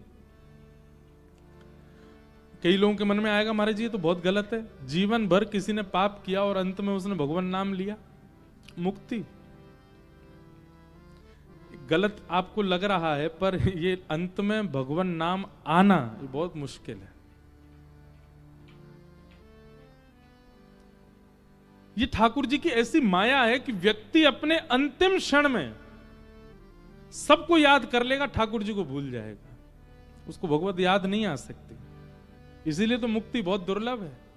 होती एक क्षण में है, अंतिम क्षण में हो जाएगी, पर भगवान स्मरण करना बहुत मुश्किल है अंतिम क्षण में। इसीलिए हमारे वृंदावन में जाकर के आप देखो, सब महात्मा साधु रज लगाए घूम रहे हैं, पूरे मुख पे नाम जपते रहते हैं 24 घंटे। क्यों इतना नाम जप लें, इतना नाम जप लें कि महाराज अंतिम श्वास में भी नाम ही निकले मुख से। यहां लोग दिन में 108 माला करने के बाद फूले नहीं समाते, हम रोज 108 नाम जपते हैं। 108 से क्या होना है? कुछ नहीं। अंतिम श्वास में तो तभी भगवान नाम आ सकता है जब पूरा जीवन भगवान नाम में निकाल दिया हो, और वो भी कंफर्म नहीं है कि आएगा। इसलिए अंतिम क्षण में भगवान नाम आना, उसी से मुक्ति प्राप्त होती है। राजा परीक्षित, तुम कह रहे हो कि मुझे मुक्ति कैसे मिले? 7 दिन बचे हैं, 7वां दिन अंतिम क्षण जब मैं आ जाऊं तुमको मुक्ति दे दूंगा, पर ये 7 दिन का क्या यूज करोगे? राजा परीक्षित बोले भगवान आप ही बताओ। तब परीक्षित जी बोले मुक्ति नहीं, भक्ति मांगो। मुक्ति का मतलब मृत्यु के बाद भगवान का दर्शन, और भक्ति का मतलब जीते जी भगवत दर्शन। 7 दिनों में तुम भक्ति प्राप्त कर सकते हो, मुक्ति के लिए तो एक क्षण बहुत है। इसलिए तुम भक्ति मांगो ताकि मृत्यु आवे उससे पहले तुमको साक्षात भगवान का दर्शन हो जाए।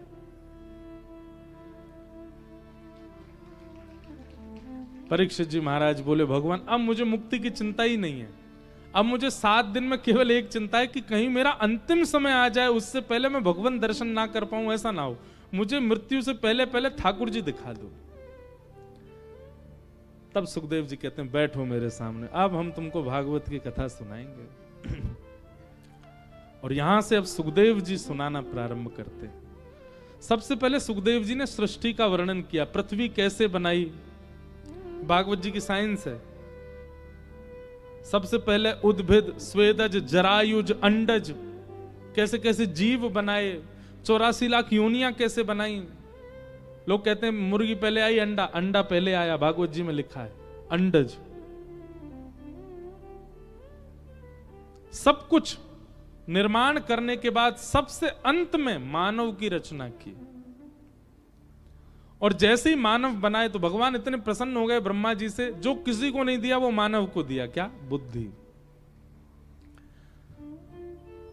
उद्देश्य क्या है? कर्म भी करे और कर्म करके भजन भी करे और मेरी प्राप्ति करे।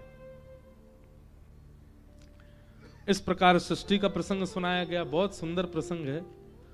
समस्त प्रसंग सुनाते हुए फिर यहीं पर कपिल देवभूति संवाद सुनाया गया।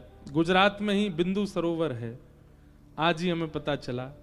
एक वैष्णव यहाँ विराज रहे हैं, उन्होंने बताया। ऊंझा करके एक जगह है गुजरात में, वहां बिंदु सरोवर है। और वहीं भगवान कपिल ने देवभूति माता को ज्ञान उपदेश किया था। भगवान कपिल बहुत सुंदर, इसी को हम दर्शन शास्त्र कहते हैं। इसी प्रसंग को, इसी को सांख्य शास्त्र कहा जाता है। यही फिलॉसफी है भागवत की, बहुत अद्भुत है। पर अभी समय का अभाव, हम प्रणाम मात्र करते हैं। हमारे संग यही दिक्कत है, हमको 7 दिन में हमारी कथा पूरी नहीं होती, इसलिए नासिक में हम 1 महीना की कथा करते हैं, 30 दिन, उसमें भी पूरी नहीं हुई।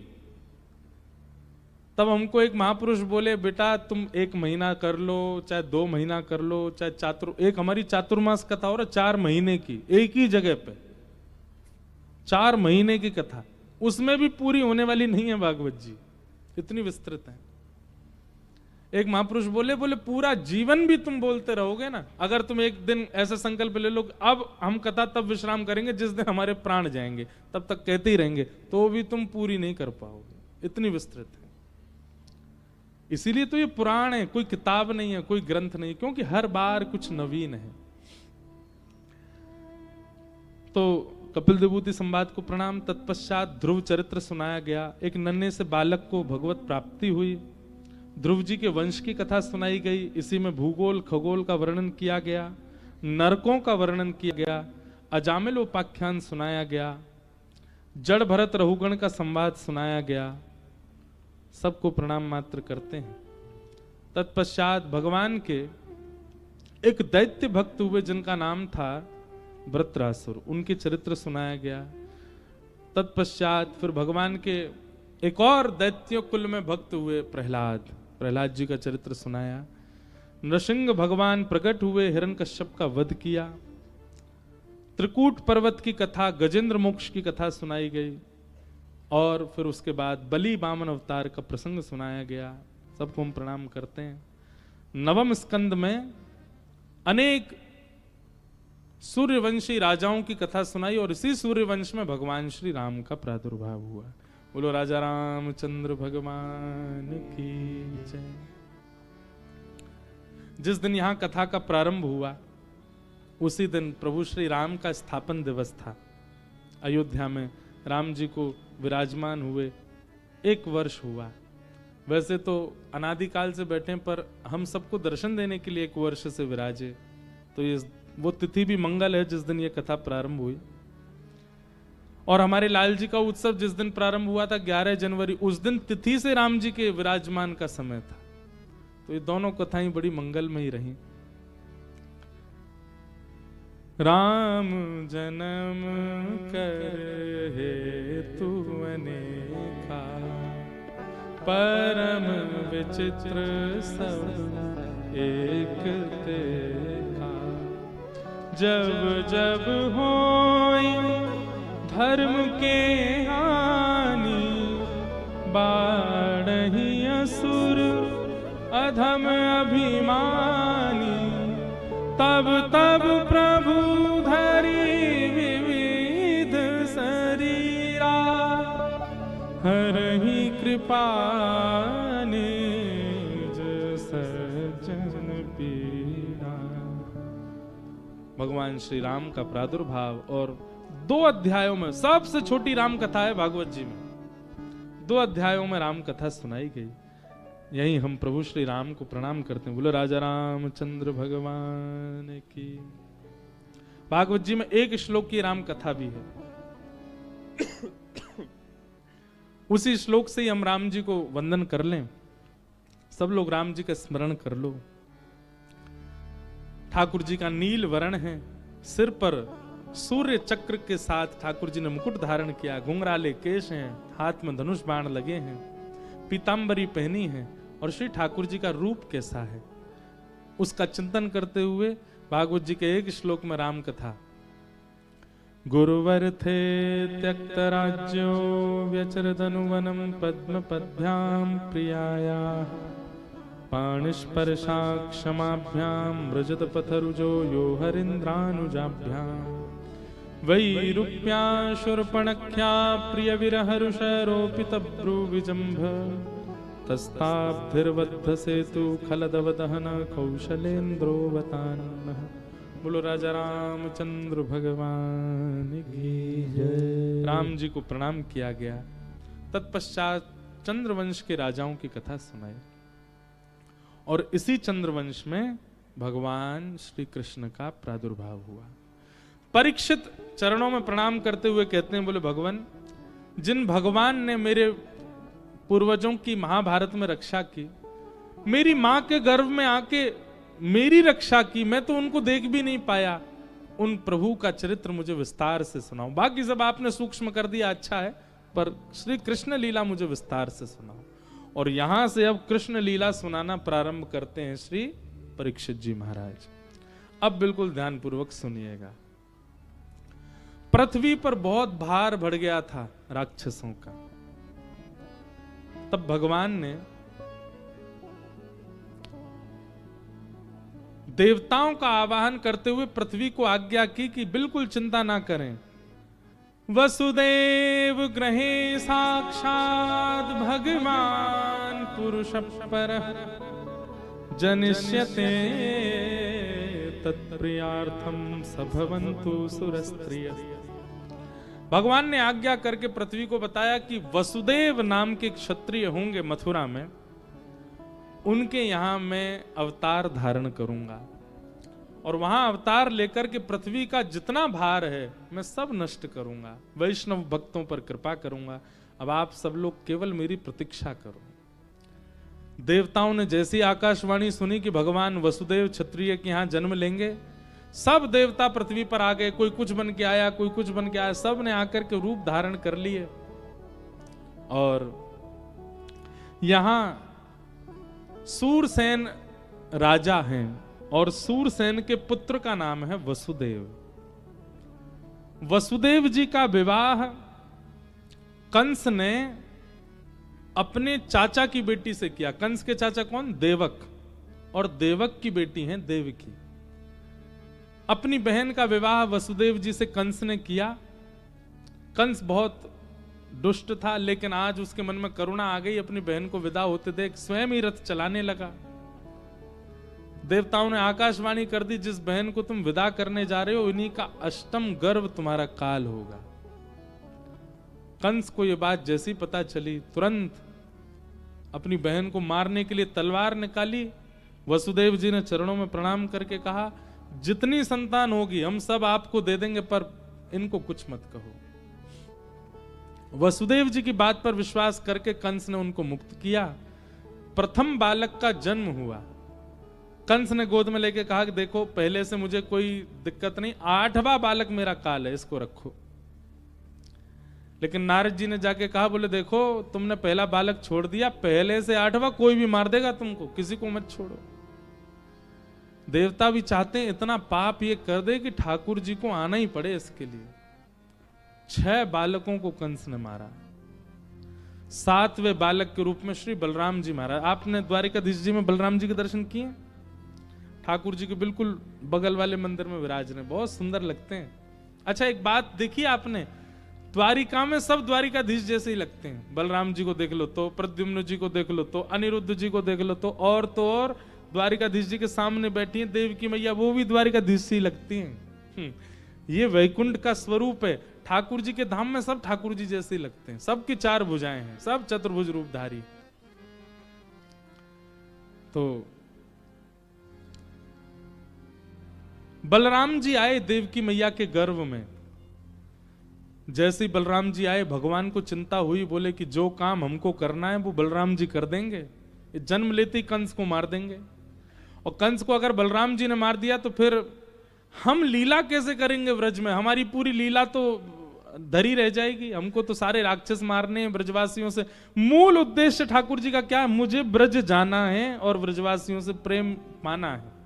उसके लिए ठाकुर जी ने योग माया वैष्णो देवी को आज्ञा की, जाइए हमारा एक काम कीजिए। बोले क्या? ये 7वां बालक जो मैया के गर्भ में, ये हमारे शेषनाग भगवान ही गए हैं बलराम जी बन के, इनको गर्भ स्थानांतरित कर दो इनका। और वसुदेव जी की दूसरी पत्नी है गोकुल में रोहिणी, उनके गर्भ में इनको विराजमान कर दो। इसलिए बलराम जी दोनों के पुत्र हैं, देवकी मैया के भी और रोहिणी मैया के भी, क्योंकि वे कुछ महीने देवकी मैया के गर्भ में रहे हैं और फिर उसके बाद स्थानांतरित होकर के रोहिणी मैया के गर्भ में, इसलिए दोनों के बालक हैं वो। पर ये भेद सब नहीं जानते द्वारिका में। देवकी मैया जानती हैं और ठाकुर जी जानते हैं और बलराम जी जानते हैं बस। कुछ माह अपने देवकी मैया के गर्भ में रहने के बाद योग माया के बल से बलराम जी स्थानांतरित हो गए रोहिणी मैया के गर्भ में। और कंस को यह खबर मिली कि 7वां बालक तो गर्भ में ही नष्ट हो गया। अब 8वें बालक के रूप में आ रहे हैं कौन? श्री द्वारिकाधीश। मंदम मंदम जलधरा, धीमे धीमे जलधारा गिर रही है। कारागृह में है देवकी मैया। इतना सुंदर स्वरूप हो गया देवकी मैया का, उनको देखते ही कंस के चित्त में भी प्रेम उमड़ने लग जाता है। कंस कहने लग जाता है, बोले मैं हूं तो बहुत उग्र, लेकिन जब से अभी मैं देवकी को देखता हूं तो मुझे बहुत प्रेम आता है उसको देख के। मंत्रियों ने कहा उसके गर्भ में मायावी बालक है, आप ज्यादा देखा मत करो उसको। लेकिन बंधुओं, जिस वैष्णव के चित्त में ठाकुर जी होते हैं ना, वो भले ही रूपवान ना हो, भले ही उसके पास रूप का आकर्षण, धन का आकर्षण, वस्त्र का आकर्षण ना हो, फिर भी आप आकर्षित हो जाओगे उससे, क्योंकि उसके चित्त में ठाकुर जी विराज रहे। देवकी मैया से इतना आकर्षित होने लगा कंस। धीमे धीमे धीमे कंस ने सिक्योरिटी बढ़ा दी, लोगों को बढ़ा दिया। 8वां बालक जन्म ले उससे पहले सब तैयार हो जाओ। भादों का महीना, अष्टमी तिथि, सब गहरी निद्रा में सोए थे। आज ऐसी निद्रा व्याप्त हुई है, निद्रा देवी साक्षात आ गई हो मथुरा में। सब गहरी निद्रा में सोए हैं। और जैसे ही अर्धरात्रि हुई, चंद्रमा बिल्कुल मध्यस्थ पहुंचे हैं अष्टमी के, भादों की अष्टमी के, उसी क्षण कंस के कारागृह में देवकी मैया के गर्भ से एक दिव्य तेज प्रकट हुआ। और दिव्य तेज शांत होते ही भगवान का अद्भुत रूप दिखाई दिया। शंख चक्र गदा पद्म धारण करके साक्षात श्रीमन नारायण भगवान ही श्री कृष्ण रूप में प्रकट हो गए हैं। बोलो बाल कृष्ण लाल की जय। सब लोग हाथ जोड़ो और हाथ जोड़ करके द्वारिकाधीश का जो रूप है उसी का चिंतन करो। ये देवकी मैया के गर्भ से प्रकट होने वाले ठाकुर जी ऐसे ही थे बिल्कुल। कैसे? तम अद्भुतम बालकमंबुजक्षणम चतुर्भुजम शंख गदायुधायुधम श्रीवत्सलक्ष्मं गलसौभकौस्तुभम पीतांबरम सांद्रपयोदसौभगम। कैसे हैं ठाकुर जी? अद्भुत। 4 भुजाएं हैं भगवान की, शंख चक्र गदा पद्म लेकर के आए हैं, गले में कौस्तुभ मणि पहनी है, पीतांबरी पहन रखी है, सुंदर ठाकुर जी ने गले में मणियों के हार पहने हैं। और कोई विराट रूप नहीं है ठाकुर जी का, छोटे से बालक ही हैं, पर 4 भुजा वाले बालक बन करके आए हैं। देवकी मैया ने जैसे ही ठाकुर जी को देखा, देखते ही मैया ने तो प्रणाम किया।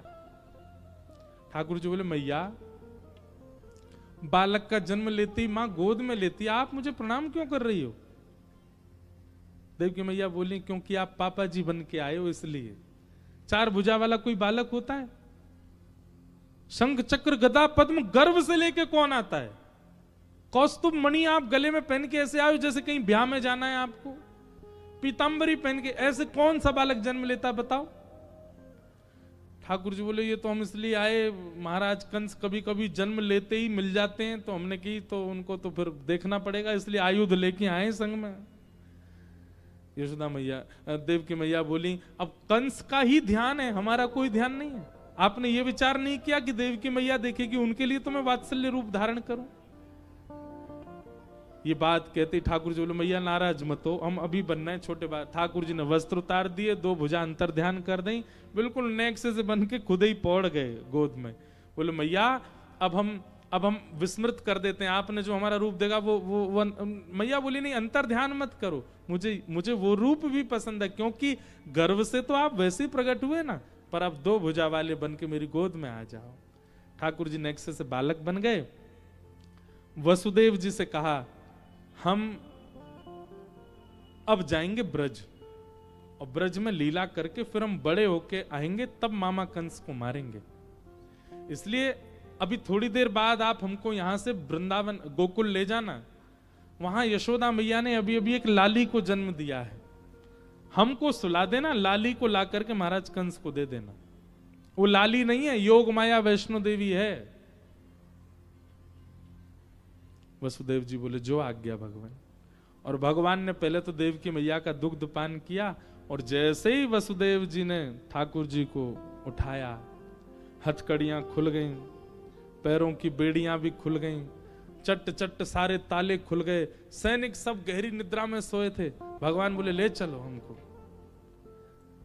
ठाकुर जी कैसे हैं, आते ही बिल्कुल भगवान जैसी लीला करने लगे। ये राम और कृष्ण में अंतर है। राम जी ने कभी ऐसा प्रतीत नहीं होने दिया कि वो परमात्मा है, और ठाकुर जी तो जन्मते ही फेंटा बांध के बैठे, हम जय जय हैं, हम तो भगवान हैं। जन्म से ही बता रहे हैं कि मैं परमात्मा हूं। और श्री ठाकुर जी को लेकर के श्री वसुदेव जी गोकुल की ओर जा रहे हैं। मंदम मंदम जलधारा गिर रही है। वाह, स्वागतम कृष्णा स्वागतम कृष्णा स्वागतम कृष्णा स्वागतम कृष्णा। आप सब लोग अपने स्थान पर बैठे रहो, सब बैठ जाओ, दिख जाएंगे। ठाकुर जी आ रहे हैं, हमें तो पता भी नहीं, बताते भी नहीं कि ठाकुर जी ऐसे आएंगे, नहीं तो एंट्री और ग्रैंड करते लाल जी की। स्वागतम, करताल बजाओ। स्वागतम हो स्वागतम कृष्णा स्वागतम कृष्णा स्वागतम कृष्णा स्वागतम कृष्णा। अब ये स्वरूप देख के आप लोग विचार करो, इतने से लाला, और इतने से लाला ने सबरे हथकड़ी खोल दी, बेड़े खोल दी, सबरे सैनिक सुवाई दिए, चट चट ताले खुलवा दिए, और लेकर के ठाकुर जी गोकुल जा रहे हैं। बचपन से ही बता रहे हैं हम जय जय हैं, गाओ भाव से। स्वागतम कृष्णा स्वागतम कृष्णा स्वागतम कृष्णा स्वागतम कृष्णा। स्वागतम सुस्वागतम शरणागतम कृष्णा स्वागतम सुस्वागतम शरणागतम कृष्णा। स्वागतम सुस्वागतम शरणागतम कृष्ण। स्वागतम सुस्वागतम शरणागतम कृष्णा। स्वागतम कृष्ण स्वागतम कृष्ण स्वागतम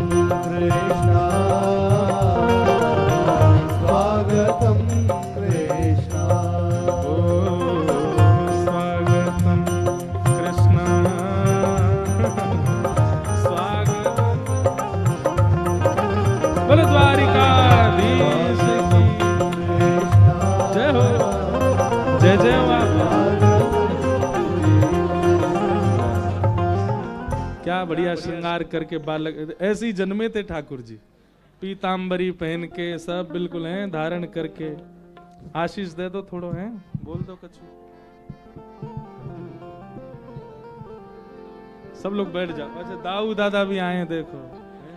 जय हो दाऊ। दाऊ दादा बंसी कब ते बजाने लगे?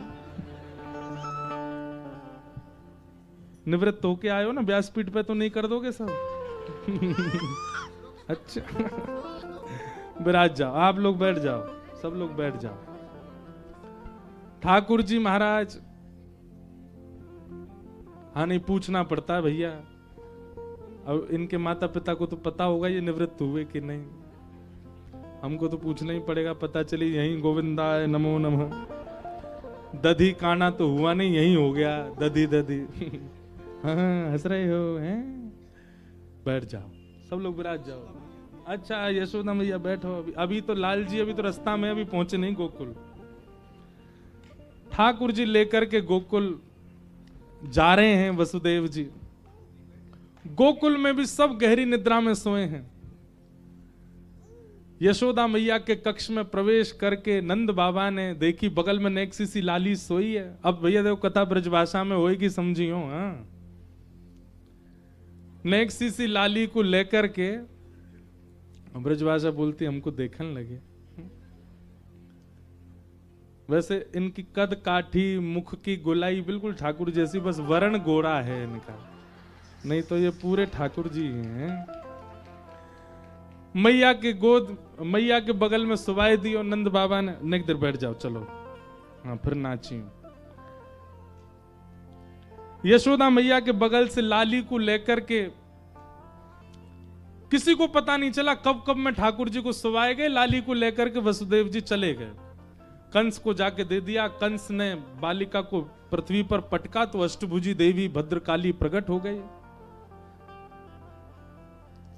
कंस ने यहां राक्षसों की सैनिक बुलाए हैं। अब कंस जो कर रहा है उसको करने तो हम चलें गोकुल। भैया 80 बरस की है गई नंदरानी, अभी तक लाला नाए भयो। कितने बरस की है गई? लेकिन अब की बार सबन को लगवे लगी कि अब के लाला ही होएगो नंदरानी के। और एक बात नियमित रूप से जान लियो भैया, जब एक बात सबन को लगवे लग जाए ना तो समझियो वो होएगी। अगर सवेरे उठ के घर के सबरे लोग कह रहे हैं पराठे बनेंगे पराठे, तो पराठे ही बनेंगे, क्योंकि सबके मन को भाव है। तो ब्रजवासी को लगन लगी अब के लाला होएगो ही होएगो। नंदा सुनंदा ये दो बहन हैं नंद बाबा की। ये 6 महीना ते डेरा डाल के पड़ी हैं गोकुल में कि हमारी भाभी के कछु है वे वारो है, लाला होएगो तो भैया प्रसन्न है के गले वारी मेवा देंगे, पहन के डोलेंगी। दोनों आज सवेरे सवेरे जैसे ही नंद भवन में गई, देखी यशोदा मैया तो गहरी नींद में सोई हैं। लेकिन यशोदा मैया के बगल में नेक सो बालक चदरिया ओढ़ करके सोयो, हाथ पाम चला रहे है अपने। नंदा सुनंदा जैसे ही गई, नंदा सुनंदा बोली अरे बहन देखियो कोई बालक भयो, जल्दी चदरिया हटाए के देख लाला है कि लाली। सुनंदा बोली अब लाला हो लाली हो कहा फर्क पड़े, बालक होना चाहिए। बोले नाय नाय एक लाला होना चाहिए, एक लाला तो होना चाहिए। हाँ हाँ कर रहे हैं। क्यों? सुनंदा बोली लाला क्यों चाहिए?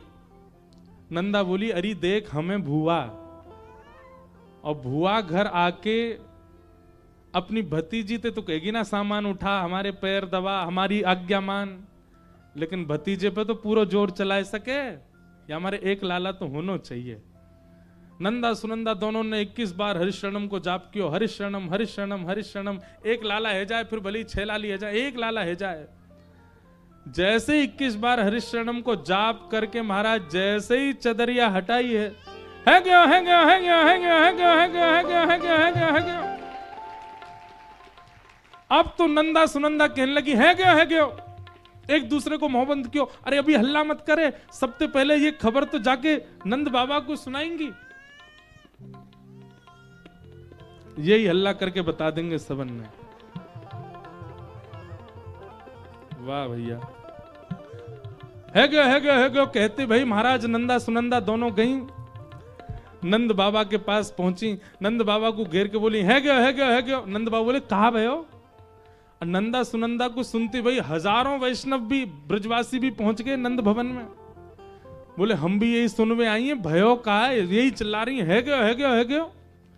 नंद बाबा बोले रुक के ने काननते बता कहा भयो।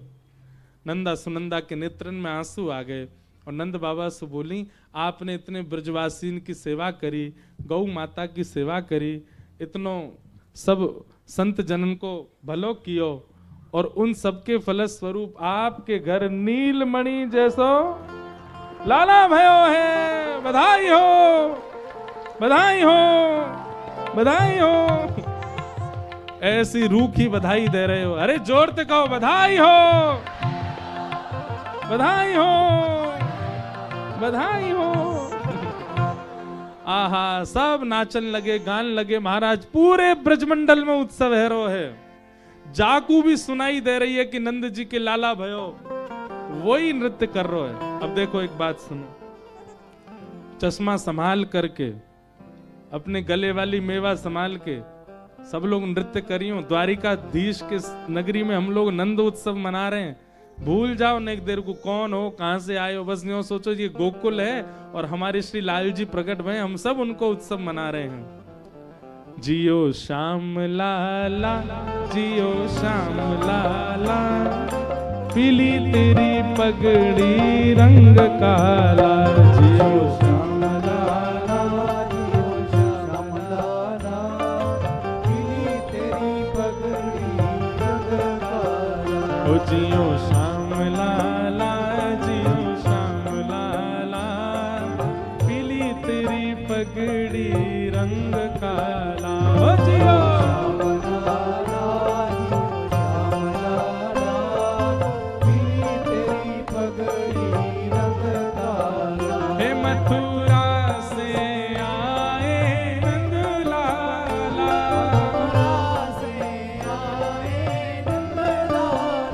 मथुरा से आए नंद लाला,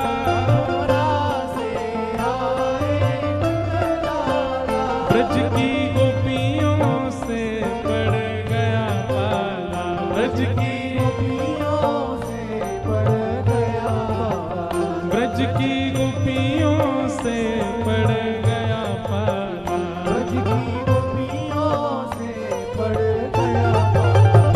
ओ जियो श्याम लाला, जियो श्याम लाला, पीली तेरी पगड़ी रंग काला।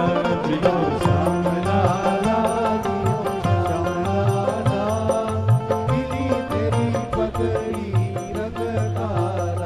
जियो श्याम लाला, जियो श्याम लाला, पीली तेरी पगड़ी रंग काला।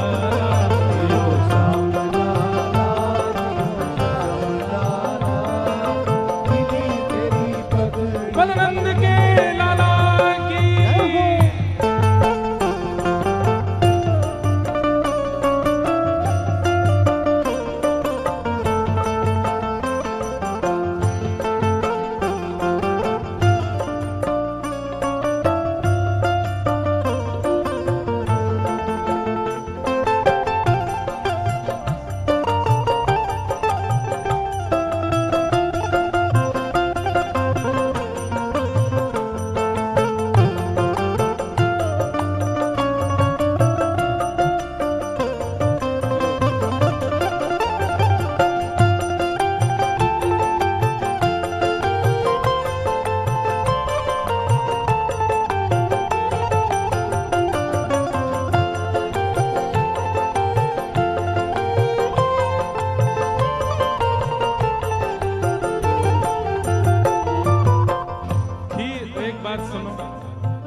आप लोगों के भुजा नीचे क्यों हैं और आप लोगों के स्वर क्यों? आपको अपने बगल वाले की सौगंध है अगर आज प्रेम से नहीं नाचे तो।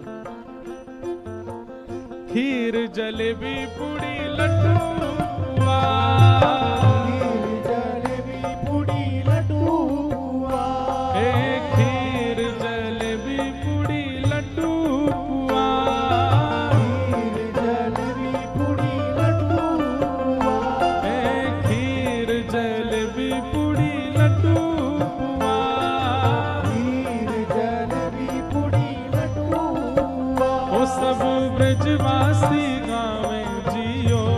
ललना सब ब्रजवासी गावे जियो ललना।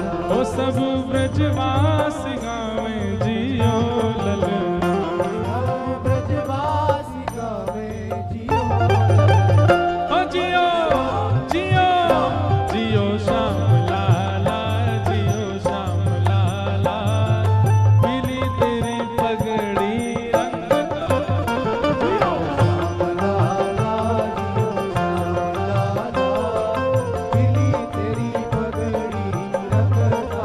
हे जियो श्याम लाला जियो श्याम लाला मिली तेरी पगड़ी रंग काला जियो श्याम लाला, जियो श्याम लाला, मिली तेरी पगड़ी रंग काला।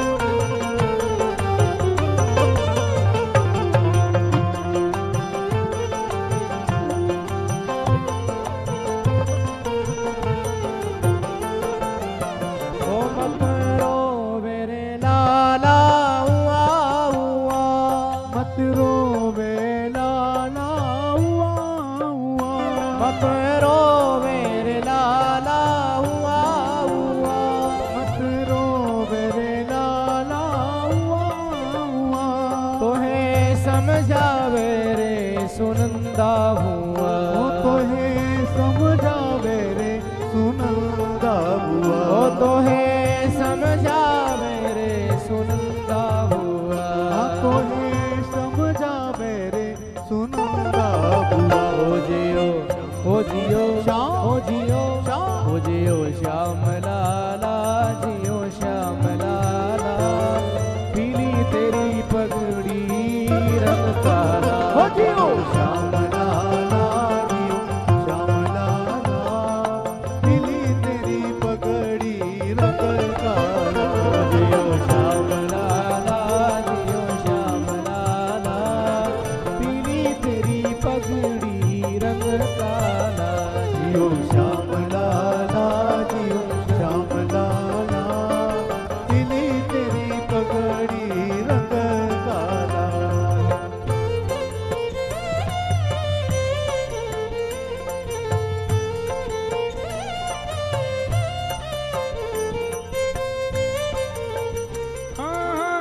ओ नंद घरा नंद भयो जय कन्हैया लाल की, नंद घरा नंद भयो जय कन्हैया लाल की, नंद घरा नंद भयो जय कन्हैया लाल की, जय कन्हैया लाल की जय यशोदा लाल की जय कन्हैया लाल की, जय यशोदा लाल की। देखो नंदोत्सव की बधाई लूटनी कैसे चाहिए, ले करके और पीछे लुटाओ, पीछे वालों तक कैसे पहुंचेगी।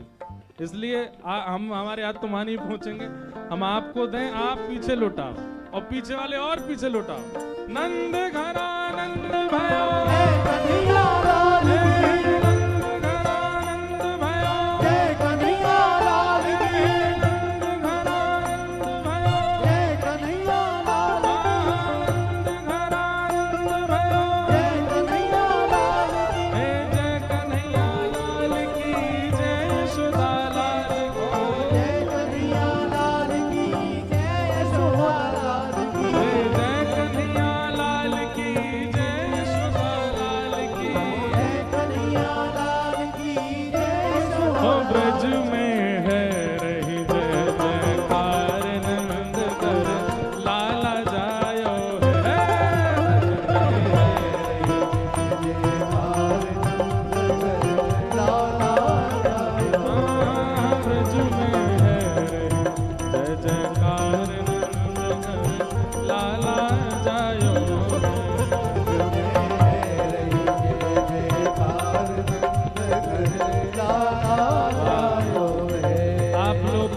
बधाई रख के बैठ गए, अरे लुटाओ पीछे।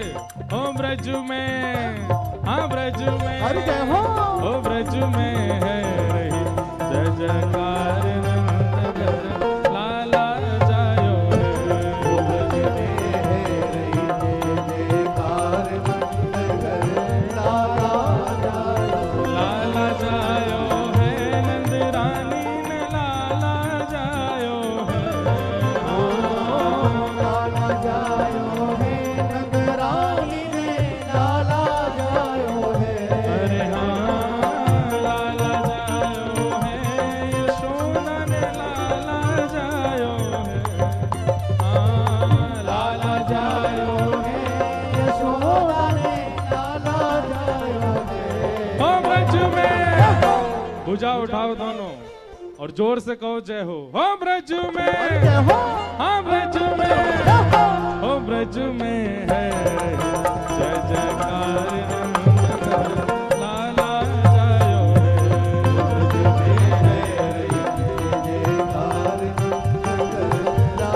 बलनंद के लाला की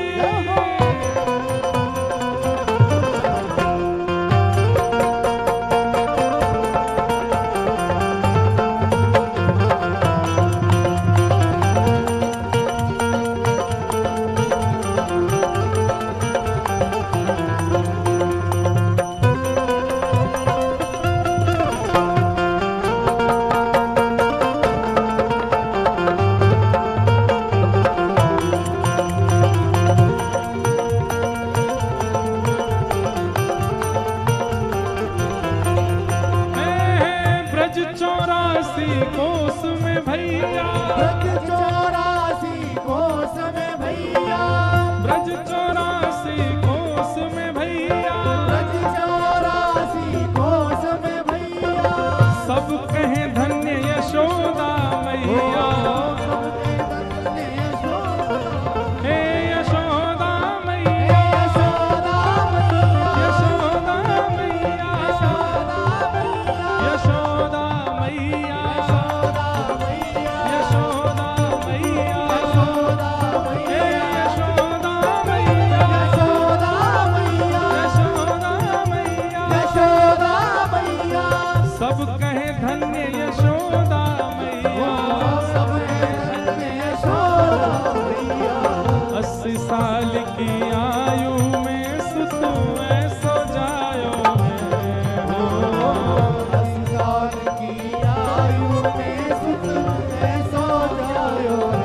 ओ ब्रज में, ओ ब्रज में, ओ ब्रज में है जय जयकार। अरे भैया आप लोगन पे तो नाचनो ही नहीं आवे, दोनों भुजा उठाओ और कम से कम 1.5 फीट ऊपर उछलो, कैलोरीज बर्न करो अपने। हो ब्रज में, हो ब्रज में, हो ब्रज में है जय जयकार नंद घर लाला जायो है।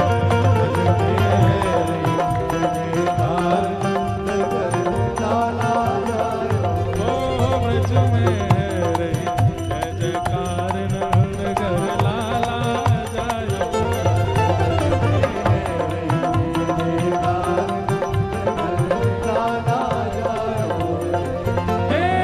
यूथ के यूथ नंद घर आवे, यूथ के यूथ नंद घर आवे, यूथ के यूथ नंद घर आवे। यूथ के यूथ ग्वाल बाल सब हिल मिल गावे, ग्वाल बाल सब हे ग्वाल बाल सब हिल मिल गावे, ग्वाल बाल सब हिल मिल ओ सब हिल मिल गावे, हिल मिल गावे, सब हिल मिल गावे, हिल मिल गावे, सब झूम के गावे, झूम के ओ गावे, सब आनंद मनावे, सब आनंद मनावे। ग्वाल बाल सब हिल मिल गावे, ग्वाल बाल सब हिल मिल गावे। ब्रह्मानंद समान आज सुख सबने पायो है। ब्रह्मानंद समान आज सुख सबने पायो है। ओ ब्रज में, ओ ब्रज में, ओ ब्रज में है जय जय